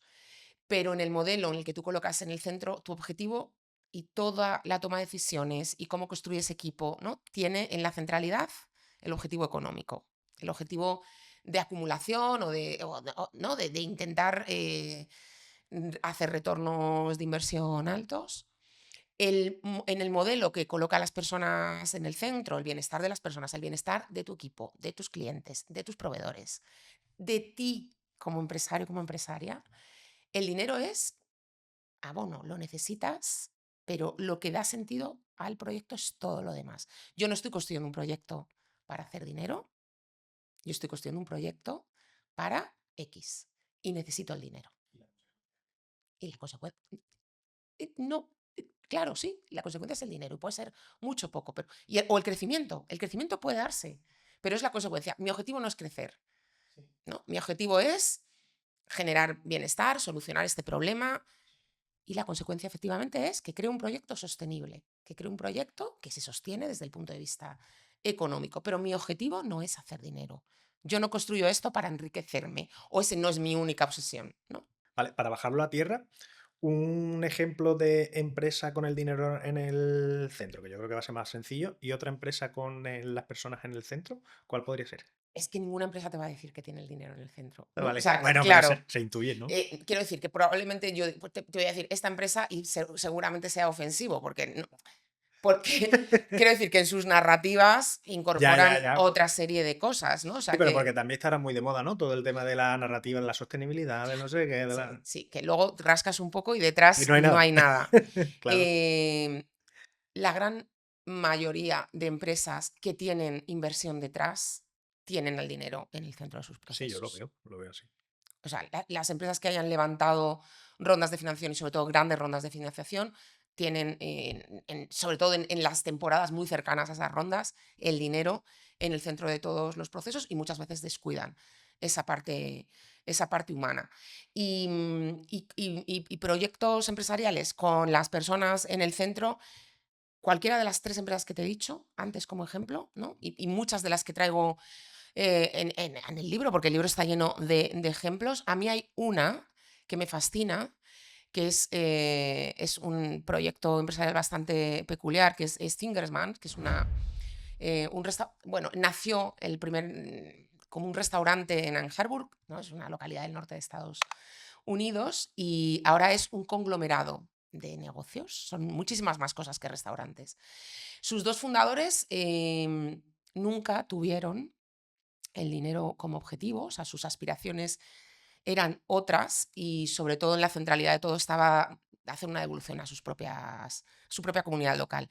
De hecho, ellos se denominan comunidad de negocios, pero nunca han salido de Ann Arbor. O sea, no tienen negocios fuera de ahí. Y tienen de todo, ¿eh? Tienen restaurantes, tienen panaderías, tienen pastelerías, tienen una escuela, porque este conocimiento lo abren al mundo, tienen una empresa editorial donde editan también, o sea, digamos que nutren, ¿no? A todos los negocios. ¿Y por qué este proyecto podríamos decir que tiene a las personas en el centro? Porque efectivamente el lucro nunca ha sido un elemento higiénico, pero además es que es curioso cómo se organizan, porque cada uno de esos negocios que forman parte de la comunidad de negocios tiene un gerente que es el dueño del propio negocio. O sea, ¿no? Lo importante es que haya una persona. Podría haber optado por un modelo de franquicias, ¿no? De escalar el recurso financiero, y lo que han hecho ya ha sido escalar el factor humano, ¿no? Y siempre o sea, cualquier empresa que ponga los cuidados de las personas en el centro es una persona que coloca en el centro, o sea, es una empresa que coloca en el centro a las personas en lugar del dinero. Lógicamente no está obsesionada por el crecimiento, siempre mira a largo plazo, hay una atención a toda esa parte reproductiva y regenerativa de cuidado del negocio, y coopera, colabora y fomenta eso también dentro, ¿no? Lo fomenta fuera y lo fomenta dentro de la propia organización. Vale. Mira, te voy a enseñar una imagen donde Sí. están las empresas unicornio de España y las posibles empresas unicornios que podrían entrar dentro de este concepto aquí en España, ¿no? Entonces, me gustaría que nos pusiéramos en la situación en la que tú puedes dirigir a una de estas empresas y cambiar ese modelo de negocio de empresa con dinero en el centro, porque, como te decía antes, yo creo que estas Sí, tienen ¿no? el dinero en el centro. ¿Cómo cambiaríamos ese modelo de negocio de empresas con dinero en el centro a empresas con personas en el centro? Si estás viendo o escuchando esta entrevista y eres autónomo o tienes una empresa, hay una verdad irrefutable. Tarde o temprano vas a tener un problema legal. Un cliente que no te paga, un proveedor que no cumple, un contrato que no es realizado o incluso problemas con nuestra querida Hacienda. Tienes dos opciones. Primera opción, prevenir, contratando a un abogado que evite que estos problemas ocurran. Segunda opción, reaccionar, buscando a un abogado cuando ya todo es un incendio. Ese es mi trabajo. Cada día protejo a emprendedores, autónomos, startups, solucionando los problemas y sobre todo evitando que estos ocurran, para que tú te centres en lo que más importa, que es hacer crecer tu negocio. Si quieres saber cómo puedo ayudarte, entra en raulflorido.com, escanea el QR que aparece en pantalla o accede a través del enlace que aparece en la descripción. Y ahora, sigamos con el episodio. Venga, me voy a quedar con Globo. Olé, ¿vale? Con Globo y Cabify, que al final Venga. su modelo, ¿no? Vale. es básicamente lo mismo. Sería un sueño esto, es que me dejaran a mí. Claro. Mira, yo a Globo y a Cabify lo llevaría a un modelo para humanizar, ¿no? Su modelo de negocio, y puesto que es una necesidad que cubren, o sea, que hay gente que está dispuesta, o sea, que tenemos claro que está dispuesta a utilizar ese servicio y que está pagando por ello, yo convertiría a sus empleados en dueños de la empresa. Vale. Los haría, ¿no? Pues evolucionaría ese modelo al que tiene, por ejemplo, The Drivers Cup, que es una plataforma en Nueva York de riders que compite directamente con Uber, pero que, bueno, pues que ha sido capaz de asegurar unas condiciones tan estupendas como el pago de $40 la hora, que incluso en Estados Unidos es algo bastante, y ya si lo pones en perspectiva con lo que cobra un rider en otras plataformas, pues nada, yo convertiría, ¿no? Pondría en marcha los procesos necesarios, que hay gestión del cambio, hay formación, hay... Bueno, imagínate, convencer a los inversores para esto. Pero convertiría a los riders en socios, trabajadores de esa empresa, o, ¿no? O les animaría a montar la suya. O sea que al final creo que en la economía de plataforma es una de las cosas más fácilmente copiable. Si es que tampoco hay un elemento que actúe más allá de todo el dinero que has tenido para poder hacer un marketing, ¿no? Y reventar y disrumpir, perdón, en un mercado en concreto. Entonces, bueno, yo creo que y sigue habiendo oportunidades ahí, ¿no? Hay nicho, hay gente que no es usuaria de Globo, que no es usuaria de Cabify, que a lo mejor sí sería usuaria de este tipo de servicios si hubiese un componente más ético o que redistribuyese más el retorno, ¿no? Económico, que no quedara en una parte del proceso, que al final llegara de la manera más equitativa posible a la gente que está haciendo el trabajo, que es ese rider, ¿no? Que te trae algo a casa. Así que eso sería, vamos, fantástico, ¿no? Y de hecho, creo que hay también mucho por explorar y que se están haciendo muchos avances dentro de la economía de plataforma, lo que es el cooperativismo de plataforma. O sea, que esta gente está trabajando, que los riders trabajan en la calle todos los días. Yo creo que es muy importante aquí la formación de esas personas a las que se le harían socios o dueños de la sociedad, porque a mí personalmente lo que me chirría un poco es esa toma de decisiones, ¿no? ¿Cómo canalizas o cómo puedes hacer que esa toma de decisiones al final sea efectiva y productiva? Porque de lo que se trata al final es que sigan comiendo de ello. Sí, desde luego son otros procesos que efectivamente exigen calma, ¿no? Pero hay mecanismos y no es nada que vayamos a inventar, ¿eh? O sea, que hay millones de cooperativas en el mundo que tienen esos procesos de gobernanza sistematizados, y ahí tenemos a Grupo Mondragón, que es la cooperativa más grande del mundo, ¿no? Y hay un conglomerado de negocios que funcionan a partir de estas dinámicas. Claro, también tienen otras peculiaridades, como que la diferencia salarial entre el principal ejecutivo de la compañía y la persona que menos gana, pues es de 1/6, no de 1/1000. O sea que hay que cambiar modelos de gobernanza, pero también otro tipo de, ¿no? de elementos que son cruciales dentro de la configuración del modelo de negocio, que yo, claro que sí, que hay mucha gente que no va a estar dispuesta, pero que yo creo que merece merece la pena explorar y que creo que hay un montón de gente que si se adentrase en el emprendimiento desde ahí, eh, o entendiese que es un camino igual de viable que el otro, o con la misma probabilidad de éxito o de fracaso, porque nadie te asegura, si hubiese recetas todos seríamos globo hoy, ¿no? Pero lo cierto es que es una anomalía, que te entran los unicornios en una pantalla, Claro, los claro. unicornios españoles. Pero creo que sí que plantear otras maneras de hacer empresa, pues puede hacer que mucha gente que no quiere ni oír hablar de emprender muestre un poco de interés por esto y es que son personas, necesitamos empresarios y empresarias. Si a lo mejor no queremos emprender, pero queremos trabajar. Claro, que son el tejido, que Claro. no queda de otra. Yo creo que hay un concepto muy importante que es el de la financiación. Y digo por qué. Porque se nos está inculcando el que sí o sí tienes que levantar un proyecto con financiación. Entonces, claro, está muy de moda, o lo que hablábamos antes, ¿no? Está muy bonito al ver cómo se van levantando esas rondas de financiación y cómo se está midiendo el éxito conforme van levantando más dinero en esas rondas de financiación. ¿Consideras que esto puede perjudicar más que beneficiar a la hora de crear este tejido empresarial del que estamos hablando? Sí, que son, a mí me gusta más hablar de inversión ahí, ¿no? Porque al final, ¿no? Y diferenciar entre financiación e inversión, porque la financiación al final hay un montón de mecanismos de financiación que no te hacen perder el control de tu proyecto. Con la inversión, lo normal es que pierdas parte del control de tu proyecto, ¿no? Y de la toma de decisiones. Sí que es verdad que toda esta narrativa, ¿no? Que hemos traído, desde luego, vincula el éxito a levantar ese capital. Yo a veces digo, madre mía, ¿no? A lo largo de mi carrera, cuando alguien cercano, algún emprendedor, alguna emprendedora ha levantado una ronda de inversión, muchas veces no sabes si felicitarles, porque es como si te tienes que volver a vivir a casa de tus padres después de haber vivido de Erasmus, o muchos años fuera de casa, porque es como, claro, o sea, montas un proyecto para tener libertad, para poder tomar tus decisiones y de repente vuelves, ¿no? A estar en las dinámicas de... Creo que es peligroso que identifiquemos el éxito con eso, primero, porque igual no es tan exitoso, o sea, que no es lo que quieres, y luego porque no es lo habitual.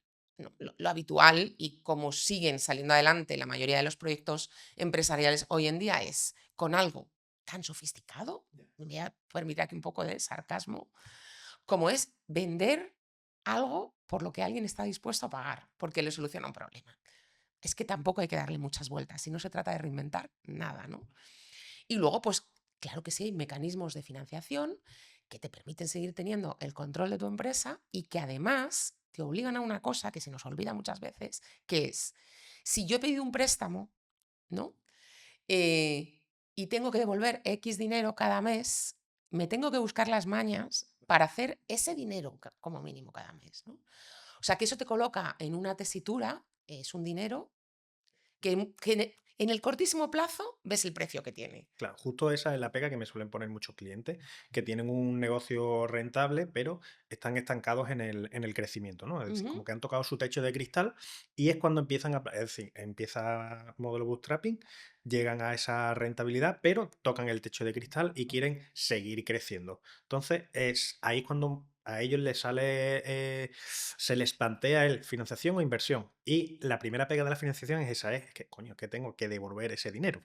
Y con la inversión, no, me están dando como un dinero, entre comillas, a fondo perdido.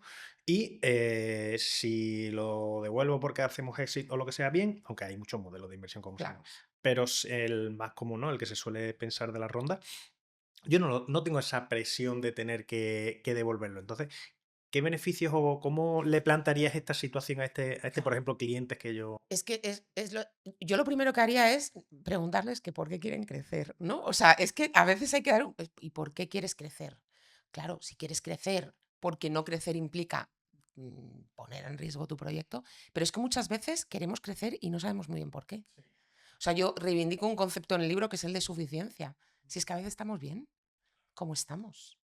No hay que crecer, En este ¿no? caso, O no hay que crecer tan ¿no? Dimensionar tan rápido las cosas. O sea, igual te estás planteando crecimientos del 20% y con un 5% estarías sosteniendo de manera fantástica tu proyecto y ¿por qué quieres crecer? O sea, yo ahí creo que hay que hacer una conexión con otras cosas que van más allá de... Y bueno, claro, muchas veces ese crecimiento, pues claro que implica inversión. Y claro, dices, no, yo arriesgo menos con inversión porque si esto no sale adelante, pero es que no sabes lo que vas a arriesgar en los años en los que vas a tener a un grupo inversor metido en tu proyecto. Es que a lo mejor arriesgas tu propia empresa, ¿eh? Y pierdes tu propósito. Y yo cuento un caso de una emprendedora española, además, en el libro, ¿no? Bueno, que su propósito era generar empleo, o sea, su último propósito, ya quería emprender por eso. Lo creó en los albores de la crisis del 2008. Y en un momento determinado los inversores le dijeron que había que... El negocio tenía una parte logística, había creado un montón de empleos en el almacén, le dijeron que había que llevarse ese almacén a otro lugar mucho más barato, ¿no? O sea, fuera de su país, quiero decir. Es que cuando tú presentas un proyecto, no siempre ocurre, ¿eh? Pero lo he visto, que cuando presentas un proyecto a un inversor o a un fondo y le cuentas tu propósito, porque ellos sí te dicen, dime cuál es tu propósito. Y, por ejemplo, tu propósito es el que estabas comentando, de generar empleo, ¿no? O hay un propósito, pues, el ayudar a ciertas personas a X con mi producto, ¿no? Con mi servicio. Ellos te darán la bendición, pero luego puede ser que se pierda en el camino ese propósito porque el suyo no va a ser el que tú ayudes, el suyo va a ser rentabilizar la inversión que están haciendo. Lógicamente, si es que es súper legítimo y eso es lo que tienes que entender en las Eso es lo reglas que no del entiende juego. la gente. Claro, eso es que hay que entenderlo. Pero es que muchas veces ni les cuentas tu propósito, porque tampoco, ¿no? Con lo cual estás, o sea, te está haciendo como, es que, no sé, es un proceso de autoengaño, muchas veces, ¿no? Por eso yo digo que, de verdad que hace falta alfabetización, si es que no es, primero hay que desmontar, decir, es que esto no es lo más glamuroso. No tienes que ir ahí, porque es que estamos perdiendo talento por el camino. Es que hay muchos proyectos que se caen porque entienden que no pueden seguir adelante porque no son invertibles. Es que no son invertibles, pero pueden llegar a ser proyectos rentables, ¿no? Y glamurosos y... Claro que no vas a ser el siguiente unicornio, pero ole lo que estás haciendo con tu proyecto de 10 empleados en la España vaciada. O sea, que estás generando 10 empleos donde nadie genera empleo, ¿no? Por ejemplo.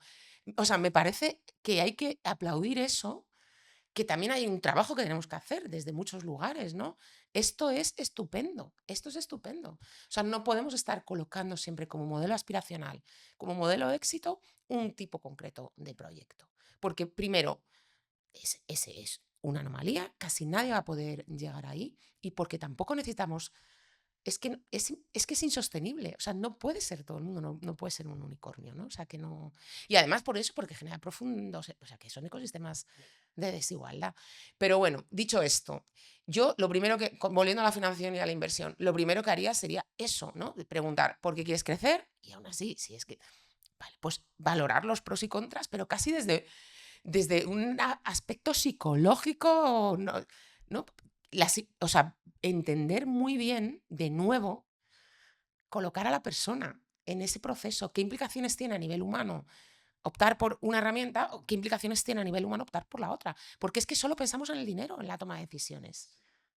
Solamente. Con lo cual te estás dejando fuera un montón de cosas que son cruciales para los próximos 3 años del proyecto, sea con la entrada de financiación, sea con la entrada de inversión. Sí, hay veces que en este caso en concreto no se valora o tú no valoras por ti mismo en el momento en el que estás, que has tocado techo, como yo digo, ¿no? Y tienes cierta comodidad, entre comillas, oye, que estás ganando bien y a lo mejor es suficiente ya para ti, el por qué te vas a meter ahora en camisa de once varas para hacer crecer tu negocio, ¿no? Entonces, muchas veces eso es es que hay casos concretos que no, porque quieres ayudar a la mayor gente posible, por Ya, lo tanto quieres crecer lo máximo posible porque quieres ayudar. Pero hay otros emprendedores con los que yo me encuentro que es que no, que es crecer por por crecer. crecer. Cuando has tocado ese techo, te generas bastante flujo de caja, puedes tener otros proyectos paralelos o lo que sea, pero en ese proyecto en concreto ya has generado lo que tienes que generar, ¿por qué sí o sí tienes Tienes que que hacerlo crecer? crecer. Oye, pues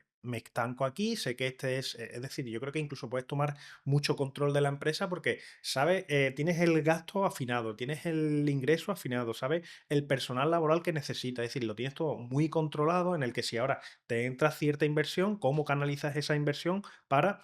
No sabes si más personal va a ser mejor o peor, si más recursos van a ser mejor o peor, si vas a conseguir más ingresos, porque más inversión no significa más ingresos. Entonces, hay que valorar, o yo creo que tienes que poner como en un compendio global, sentarte de verdad y plantearlo. Claro, y que te estás echando a tus espaldas, ¿no? Y yo creo que, o sea, que yo esto utilizo la metáfora del caracol, ¿no? Al final tú creces, el caracol llega un momento que tiene que invertir cuando va colocando, ¿no? sus diferentes capas, porque si mete una más, se mata a sí mismo. Y esto a veces no lo contemplamos, ¿no? Que crecer tiene unas implicaciones. Yo no sé qué es lo que lleva. No, o sea, creo que es, ¿no?, el sistema económico en el que vivimos, en el que se sustenta que hay que crecer a toda costa y no lo cuestionamos demasiado poco. Pero es que nada crece de manera infinita en la naturaleza. Nada. Y nos empeñamos en que las empresas tienen que hacerlo. Es como antina. A veces no. Y lo que tú dices, tengo una vida estupenda. Mira, ayer almorcé con una colega empresaria que hacía tiempo que no la veía. Y ella vendió su primera empresa a una compañía estadounidense y estuvo viviendo tiempo allí porque parte era acqui-hire, o sea, tuvo que irse a trabajar a la otra compañía, que bueno, en fin, eso es otro tema, Sí, también. sí, sí, sí. Cuando te compran y tienes que trabajar unos años, Pero yo lo veo bien, ¿eh? pero para el emprendedor a veces es Sí, sí, tela, pero durísimo. lo veo bien porque lo he visto en algunas empresas y una muy reciente en el que no ha ocurrido esto y pierdes la esencia. Claro, Pierdes. sí, Tú como usuario, yo en este caso soy usuario, veo que se ha perdido la esencia. totalmente. Hay un descontrol en cuanto a precios también, hay un descontrol en cuanto a esa atención al cliente que antes Claro, era diferente y ha perdido esa esencia. Sí, está muy guay porque ha hecho un exit y ha sido bastante famoso en España, pero está perdiendo y claro. la competencia está empezando a Pero adelantarse. claro, tú que vienes de liderar tu proyecto y te meten a trabajar en un corporate, a veces es la muerte en vida eso, ¿no? Y hay muchos ejemplos de gente que te lo cuenta, es como, Sí, están sí. deseando que acabe ¿no?, el tiempo que tienen que estar ahí para poder irse. Bueno, pues ella ha estado tiempo allí, montó su segunda startup, muy bien, levantó una primera ronda seed, o sea que. Y luego levantó la segunda con un equity crowdfunding. No puedo decir quién es porque, mira, no le he pedido permiso, si no diría quién es, pero bueno, el caso es que ayer almorzando con ella me decía, y ya no conseguí avanzar más, levantar más, o sea, la tercera ronda tenía un equipo de 15 personas, lo despedí entero. Ahora estoy sola, con mucha externalización, ganando más dinero que nunca, trabajando menos horas que nunca. Yo, vamos, o sea, cuando me lo contaba ayer, como hasta ellas, ¿no? Es como está perpleja. ¿Cómo puede ser? Claro, está en la gloria. Dice que gana más dinero ella a nivel personal. O sea, su nómina, su salario es el más alto que ha tenido nunca y encima trabaja 4 horas al día porque ya lo tiene todo. Vamos, a mí eso, a mí si me cuentan que eso es emprender, quiero emprender. Si me cuentan que es sufrir y dejarte la vida y, pues mira, que emprenda otro. Yo no. Hay muchos casos así de éxito, lo que pasa es que no son tan, a mí me parece súper atractivo, ¿eh? A mí Pero no también. suelen ser tan atractivos o que Mediáticos. vendan tantos, pero No. joder, a mí me encantaría, ¿no? Pues tenemos que hablar más de ellos. Sí, sí, sí, Tienes que traer más aquí. claro, ¿no? Que cumpla con la jornada laboral de 4 horas, ¿no? El libro este de Tito. Claro, ¿no? O que de verdad, que están Que es trabajando, posible, es que la gente cree que que no es sí, posible. claro que lo es. Es difícil, como cualquier otra cosa, pero como todo, ¿no? O sea, pues como cualquier carrera. Pero claro que lo que pasa es que nunca vas a tener, ¿no? Pyme tal, este año ha cerrado en break-even, ha pagado unos salarios fantásticos, incluido el de su dueña, la gente es feliz, eso no te da un titular. Nunca vas a tener un titular, ¿no? Tienes otras Pero cosas. cambiará por lo que decíamos antes, ¿no? Las generaciones aspiran a ese modelo. No sé si porque son más baguetes, que también es verdad. No lo sé, pero yo creo que también ¿no?, el emprendimiento de gente mayor, que somos jóvenes, ¿no? Pero de mayores de 40, que está creciendo en España, por ejemplo. Yo creo que la gente también aspira a eso. O sea, no quieres con 40 años dejarte la vida, ¿no? O sea, que al final llegues por necesidad, porque de repente te han metido la patada en el mundo corporativo y no te queda otra que poner en marcha tu proyecto, o llegues porque estás hasta las narices de lo que estabas haciendo hasta ese momento.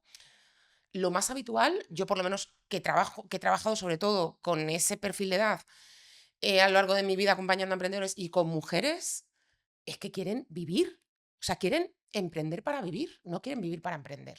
Sí, hay un dato que me parece desolador y lo tengo que leer, y es que en 2022 las empresas fundadas únicamente por mujeres obtuvieron solamente el 2% del capital total invertido en nuevas empresas en Estados Unidos, y en Europa el porcentaje fue del 0,9. ¿Por qué existe esta desigualdad tan abismal? Bueno, tiene que ver también con el tipo de proyectos que ponemos en marcha mayoritariamente las mujeres, ¿no? Que no tienen porcentualmente, cuando miras los datos, ese componente a lo mejor más innovador, aunque eso va cambiando poco a poco, pero no es lo habitual porque las carreras científico-tecnológicas mayoritariamente están copadas por hombres.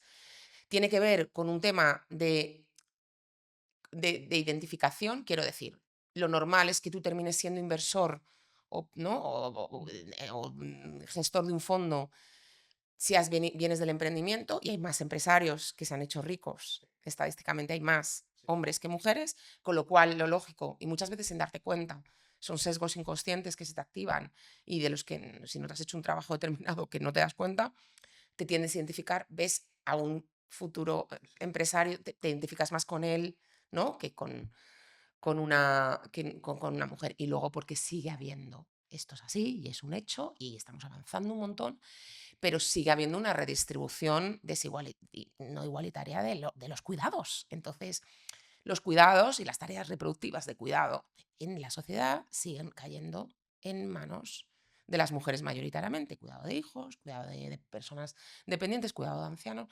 Claro, cuando tú quieres incorporar esa parte a tu vida o tú llegas y te dicen, no, si es que para emprender tienes que poner toda la carne en el asador y quitarte horas de sueño y ya te las estás quitando criando, ¿no?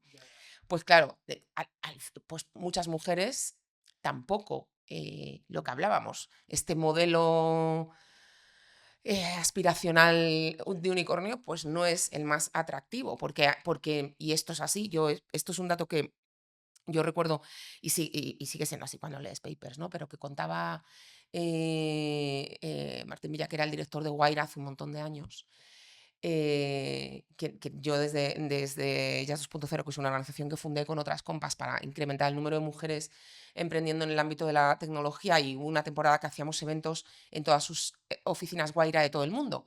Y era fantástico porque las hacíamos a la vez en México, estaba el de Madrid, el de Ciudad de México, Buenos Aires, en el mismo lugar físico, ¿no? Porque veías las imágenes y parecía que estábamos todas en el mismo sitio.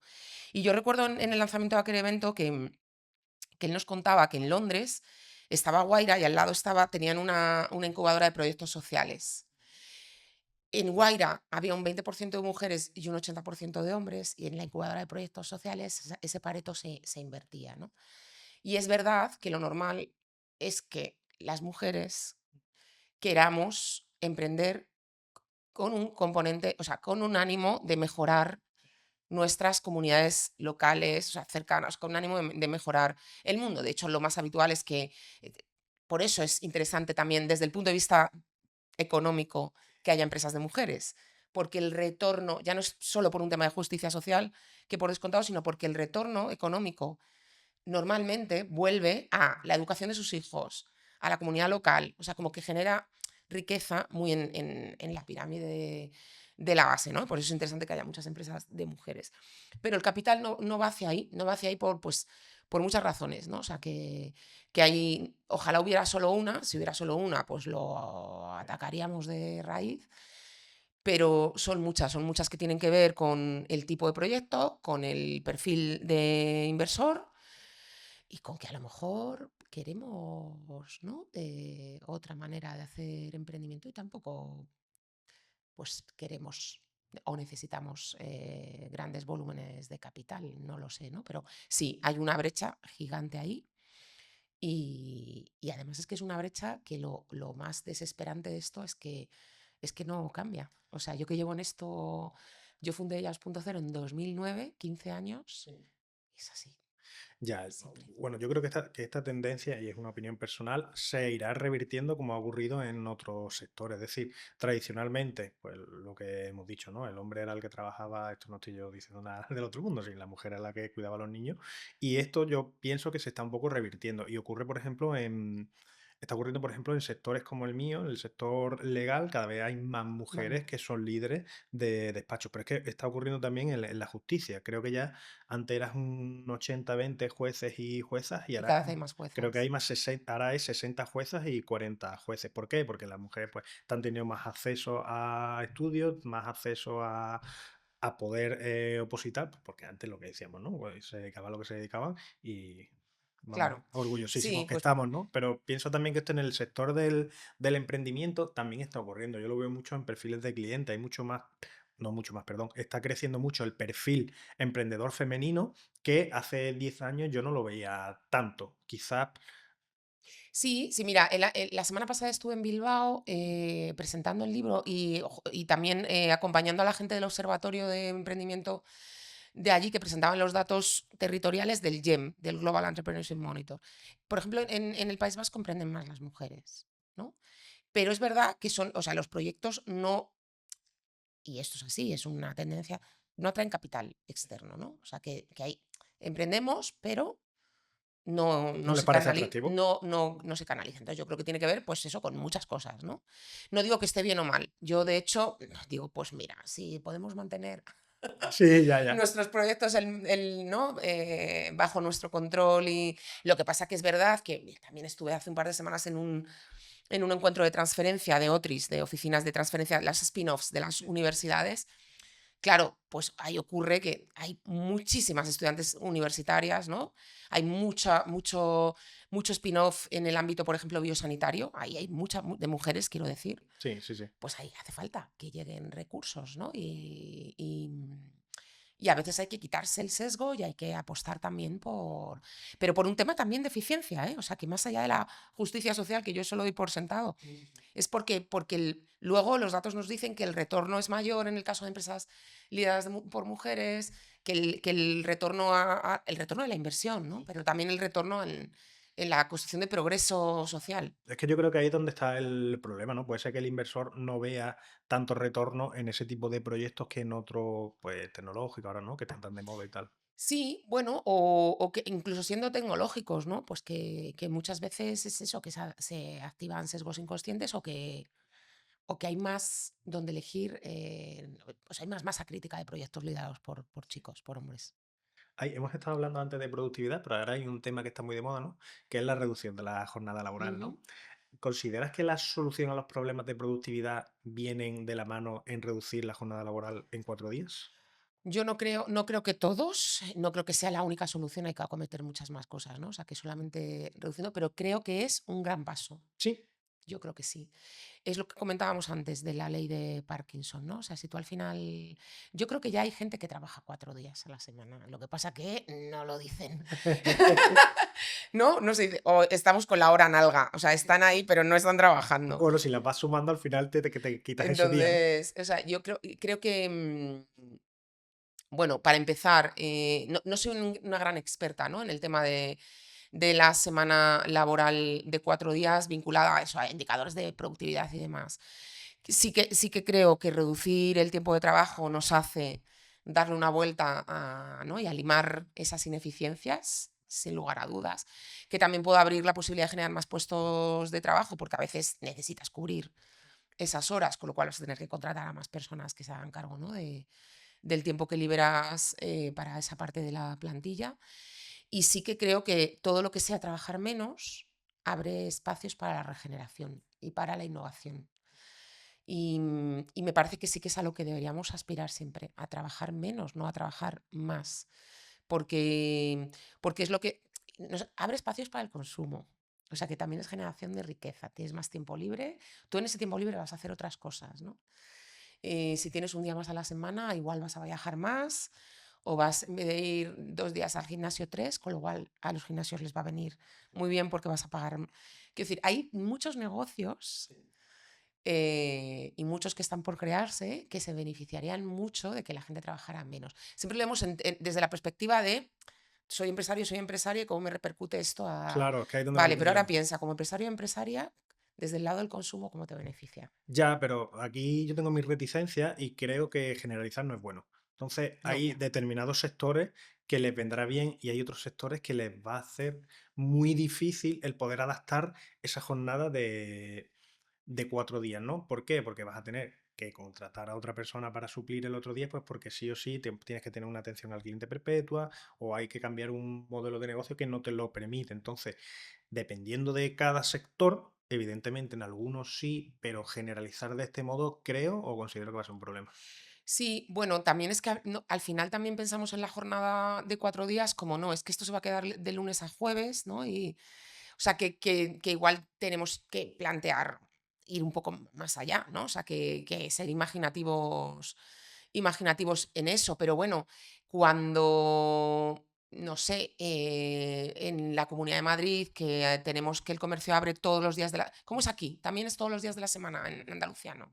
Los domingos, claro, pues ahí también aquello, ¿no? Que es trabajar más horas, que podríamos pensar, pues va a ser estupendo porque va a generar, ¿no? Más riqueza, más... Pues como todo, si es que es lo que hablábamos antes, todo tiene su lado, ¿no? Si es que hay grises. Claro, sí, pero eso mató al pequeño comercio porque de repente tenía que cubrir un día más a la semana o unos horarios. No, no es obligatorio, pero si tú no abres, te quedas como muchas veces como compites, ¿no? Que a ver, que yo creo que es una estrategia fantástica para competir, porque es como yo intento no comprar los domingos para apoyar un poco al pequeño comercio. Y me sorprendía en Estados Unidos cuando tú ibas al Walmart a las 4 de la mañana y había gente, Sí, o a las 3 de la efectivamente. mañana y hay gente, Sí, ¿no? sí, Y sí. aquí eso es impensable, ¿no? Impensable, impensable. Y efectivamente, igual que en muchos lugares del territorio español es impensable ir un domingo a comprar, pero yo ya no me doy ni cuenta muchas veces que es domingo. O sea, lo asumo, no planifico, ¿no? Pues está ahí, ya está. Entonces, bueno, pues como todo, claro, son reajustes, pero yo creo que reducir las horas de trabajo siempre va a replantear la manera en la que nos relacionamos con el trabajo, la manera en la que hacemos gestión de procesos dentro de las propias empresas y sobre todo la apertura de espacios para regenerar y para innovar, que es lo que necesitamos. Si yo lo comparto, yo creo que tenemos que buscar ese modelo o ese negocio en el que tengamos más bienestar y menos trabajo, pero también hay que ponderar si es rentable o no es rentable. Bueno, y el impacto que tiene eso sobre todo muchas veces en los pequeños empresarios, ¿no? Que son al final los que tienen como menos flexibilidad para adoptar. Pero yo creo que son cosas que se pueden implementar, pues efectivamente, de manera escalada, ¿no? O sea que yo ahí ya me pierdo. Si supiera cómo implementar esto, pues igual Claro, es que en a otro mí lugar, ¿no? me encantaría que... Pues para eso pagamos a gente, para que implemente estas Bueno, políticas. bueno, al final en plan... Pero es verdad que luego muchas veces, pues a los que más cuesta, ¿no? Claro, es que al pequeño Al negocio... pequeño, pero claro, también hay, ¿no? Pues negocios en la industria del conocimiento, en las industrias creativas. Pues sí, ¿qué más te da que te digan que trabajes 4 días, 8? Si al final va a haber una semana que trabajes 4 días y otra que trabajes los 8 días que no tiene. Ahí vamos a lo que te decía antes de generalizar. Es decir, no Claro. podemos generalizar si el negocio te lo permite, pues que lo puedas hacer. Es que es complicado, a mí me parece muy complicado conjugarlo, sobre todo con eso, porque hay ciertos negocios que sí, que tú lo puedes hacer, por ejemplo, negocios creativos, como tú dices, que más te da que estés 4, 5, que 6, o que sean negocios por proyectos, ¿no? Que tú digas, a mí me da igual, que no está de cara al público, pero a lo mejor ese pequeño empresario que habla de lunes a viernes, y como decía antes, ¿no? Por estandarizarlo, de lunes a jueves tienes a una persona y al viernes te quedas cojo. Sí, pero tienes a otra persona. O sea, quiero decir, igual que si tienes un negocio que abre los 7 días de la semana, tienes a una persona que trabaja unos días y otras. O sea, que Sí, pero o no, o a lo mejor tú tienes esa. Es que reduces con mismo salario. Entonces, el coste es el mismo, pero un día menos y estás tú y una persona solamente. Claro, ese día que se te queda cojo, o contratas y ya tienes más costes pero con no más beneficios, claro, es que o es lo tú que te tú dices, o jodes. sea, que depende de las particularidades de... Pero hay estrategias para poder diseñar eso. O sea, yo hablo en el libro un ejemplo de una empresa de restauración que implementó la jornada laboral de 4 días, que es lo que menos te puedes imaginar que, ¿no? Es verdad que es, en concreto, ese formato de 4 días, tal vez, tan inflexible, ¿no? Porque es como 4 días, ¿vale? Pero que igual los 4 días es jueves, viernes, sábado y domingo. Imagínate. O sea, que tienes un negocio de ocio nocturno, tú ya tienes una jornada de 4 días. Implementada, ya. No tienes que hacer ningún tipo de ajuste, ¿no? Porque es así. creo que por eso decía que creo que aquí debemos hacer más ejercicios de imaginación. O sea, que a veces es verdad que la jornada de 4 días puede constreñir según sea la naturaleza del negocio, pero yo sí que estoy por las reducciones de tiempo de trabajo. De tiempo de trabajo. O sea, creo que tienen elementos muy, muy positivos para, por supuesto, desde el lado de la reivindicación laboral de los empleados, pero para los propios empresarios también. O sea, creo que trabajar menos es algo a lo que deberíamos aspirar como sociedad. Sí, sí, sí, total, es que lo comparto totalmente. Lo único son esas formas o esos mecanismos los que veremos a ver cómo se hacen. Mira, al final de tu libro, tú comentas que emprenderías, ¿no? Con los consejos que das en tu libro, que si mañana tuvieras que emprender, utilizarías esos consejos. ¿Cómo lo harías? Pues hay un decálogo, ¿vale? Me abrí yo mi chuletilla también, porque ahora no me lo sé de memoria. Yo, al final, esos consejos tienen que ver mucho con lo que he aprendido siendo empresaria, con lo que he sufrido también, ¿no? Que yo este libro lo he escrito de vuelta, de un montón de cosas, o sea que claro, claro, tienes camino recorrido a fuerza de darte contra las paredes, ¿no? Y seguramente esos aprendizajes, si las cosas hubieran salido bien a la primera, no los habría hecho y sería una persona mucho menos sabia. Desde luego, o sea, yo más que repasar el decálogo, que para eso está en el libro, yo, si volviera a emprender, no lo haría sola, nunca más, jamás. O sea, que sí que me apoyaría en unas dinámicas más colectivas, más cooperativas, más. Jamás volvería a hacerlo sola. O sea, no, no, no, no. Por un tema de egoísmo personal, ¿no? De que me parece que se sufre un montonazo y que arriesgas un montón de cosas. Y bueno, una conciencia más social, ¿no? De decir. O sea, creo que a mí me apetece innovar construyendo otro tipo de estructuras empresariales. Por supuesto, lo haría.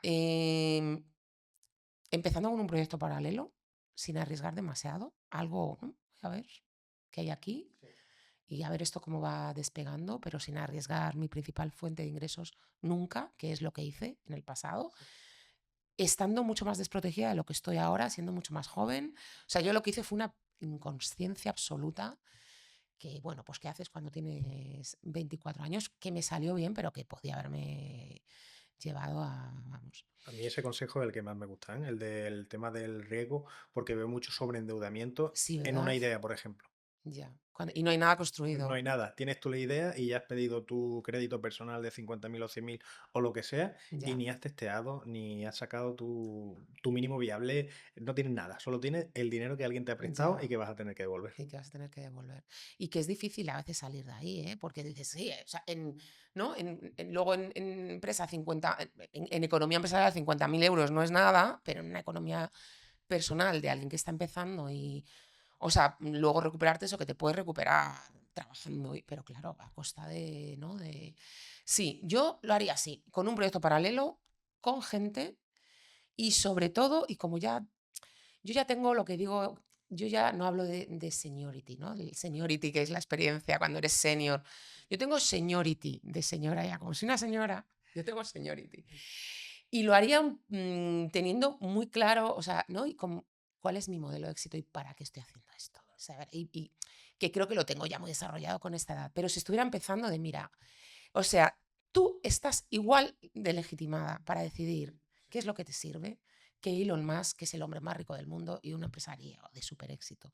Lo que tú dices vale tanto como lo que pueda plantear él. O sea, que es igual de valioso porque es lo que te vale a ti, es lo que te sirve a ti, es tu modelo de éxito, es tu para qué y es por donde tienes que tirar. Así que yo creo que esas tres cosas, que hay más consejos o sea, hay como un decálogo ahí en el libro, pero yo creo que esas tres cosas son las que, ¿no? Pues que no hay un único modelo de éxito, que lo hagas apoyándote en gente y sobre todo que midas el riesgo y que un proyecto paralelo está muy bien, está muy bien.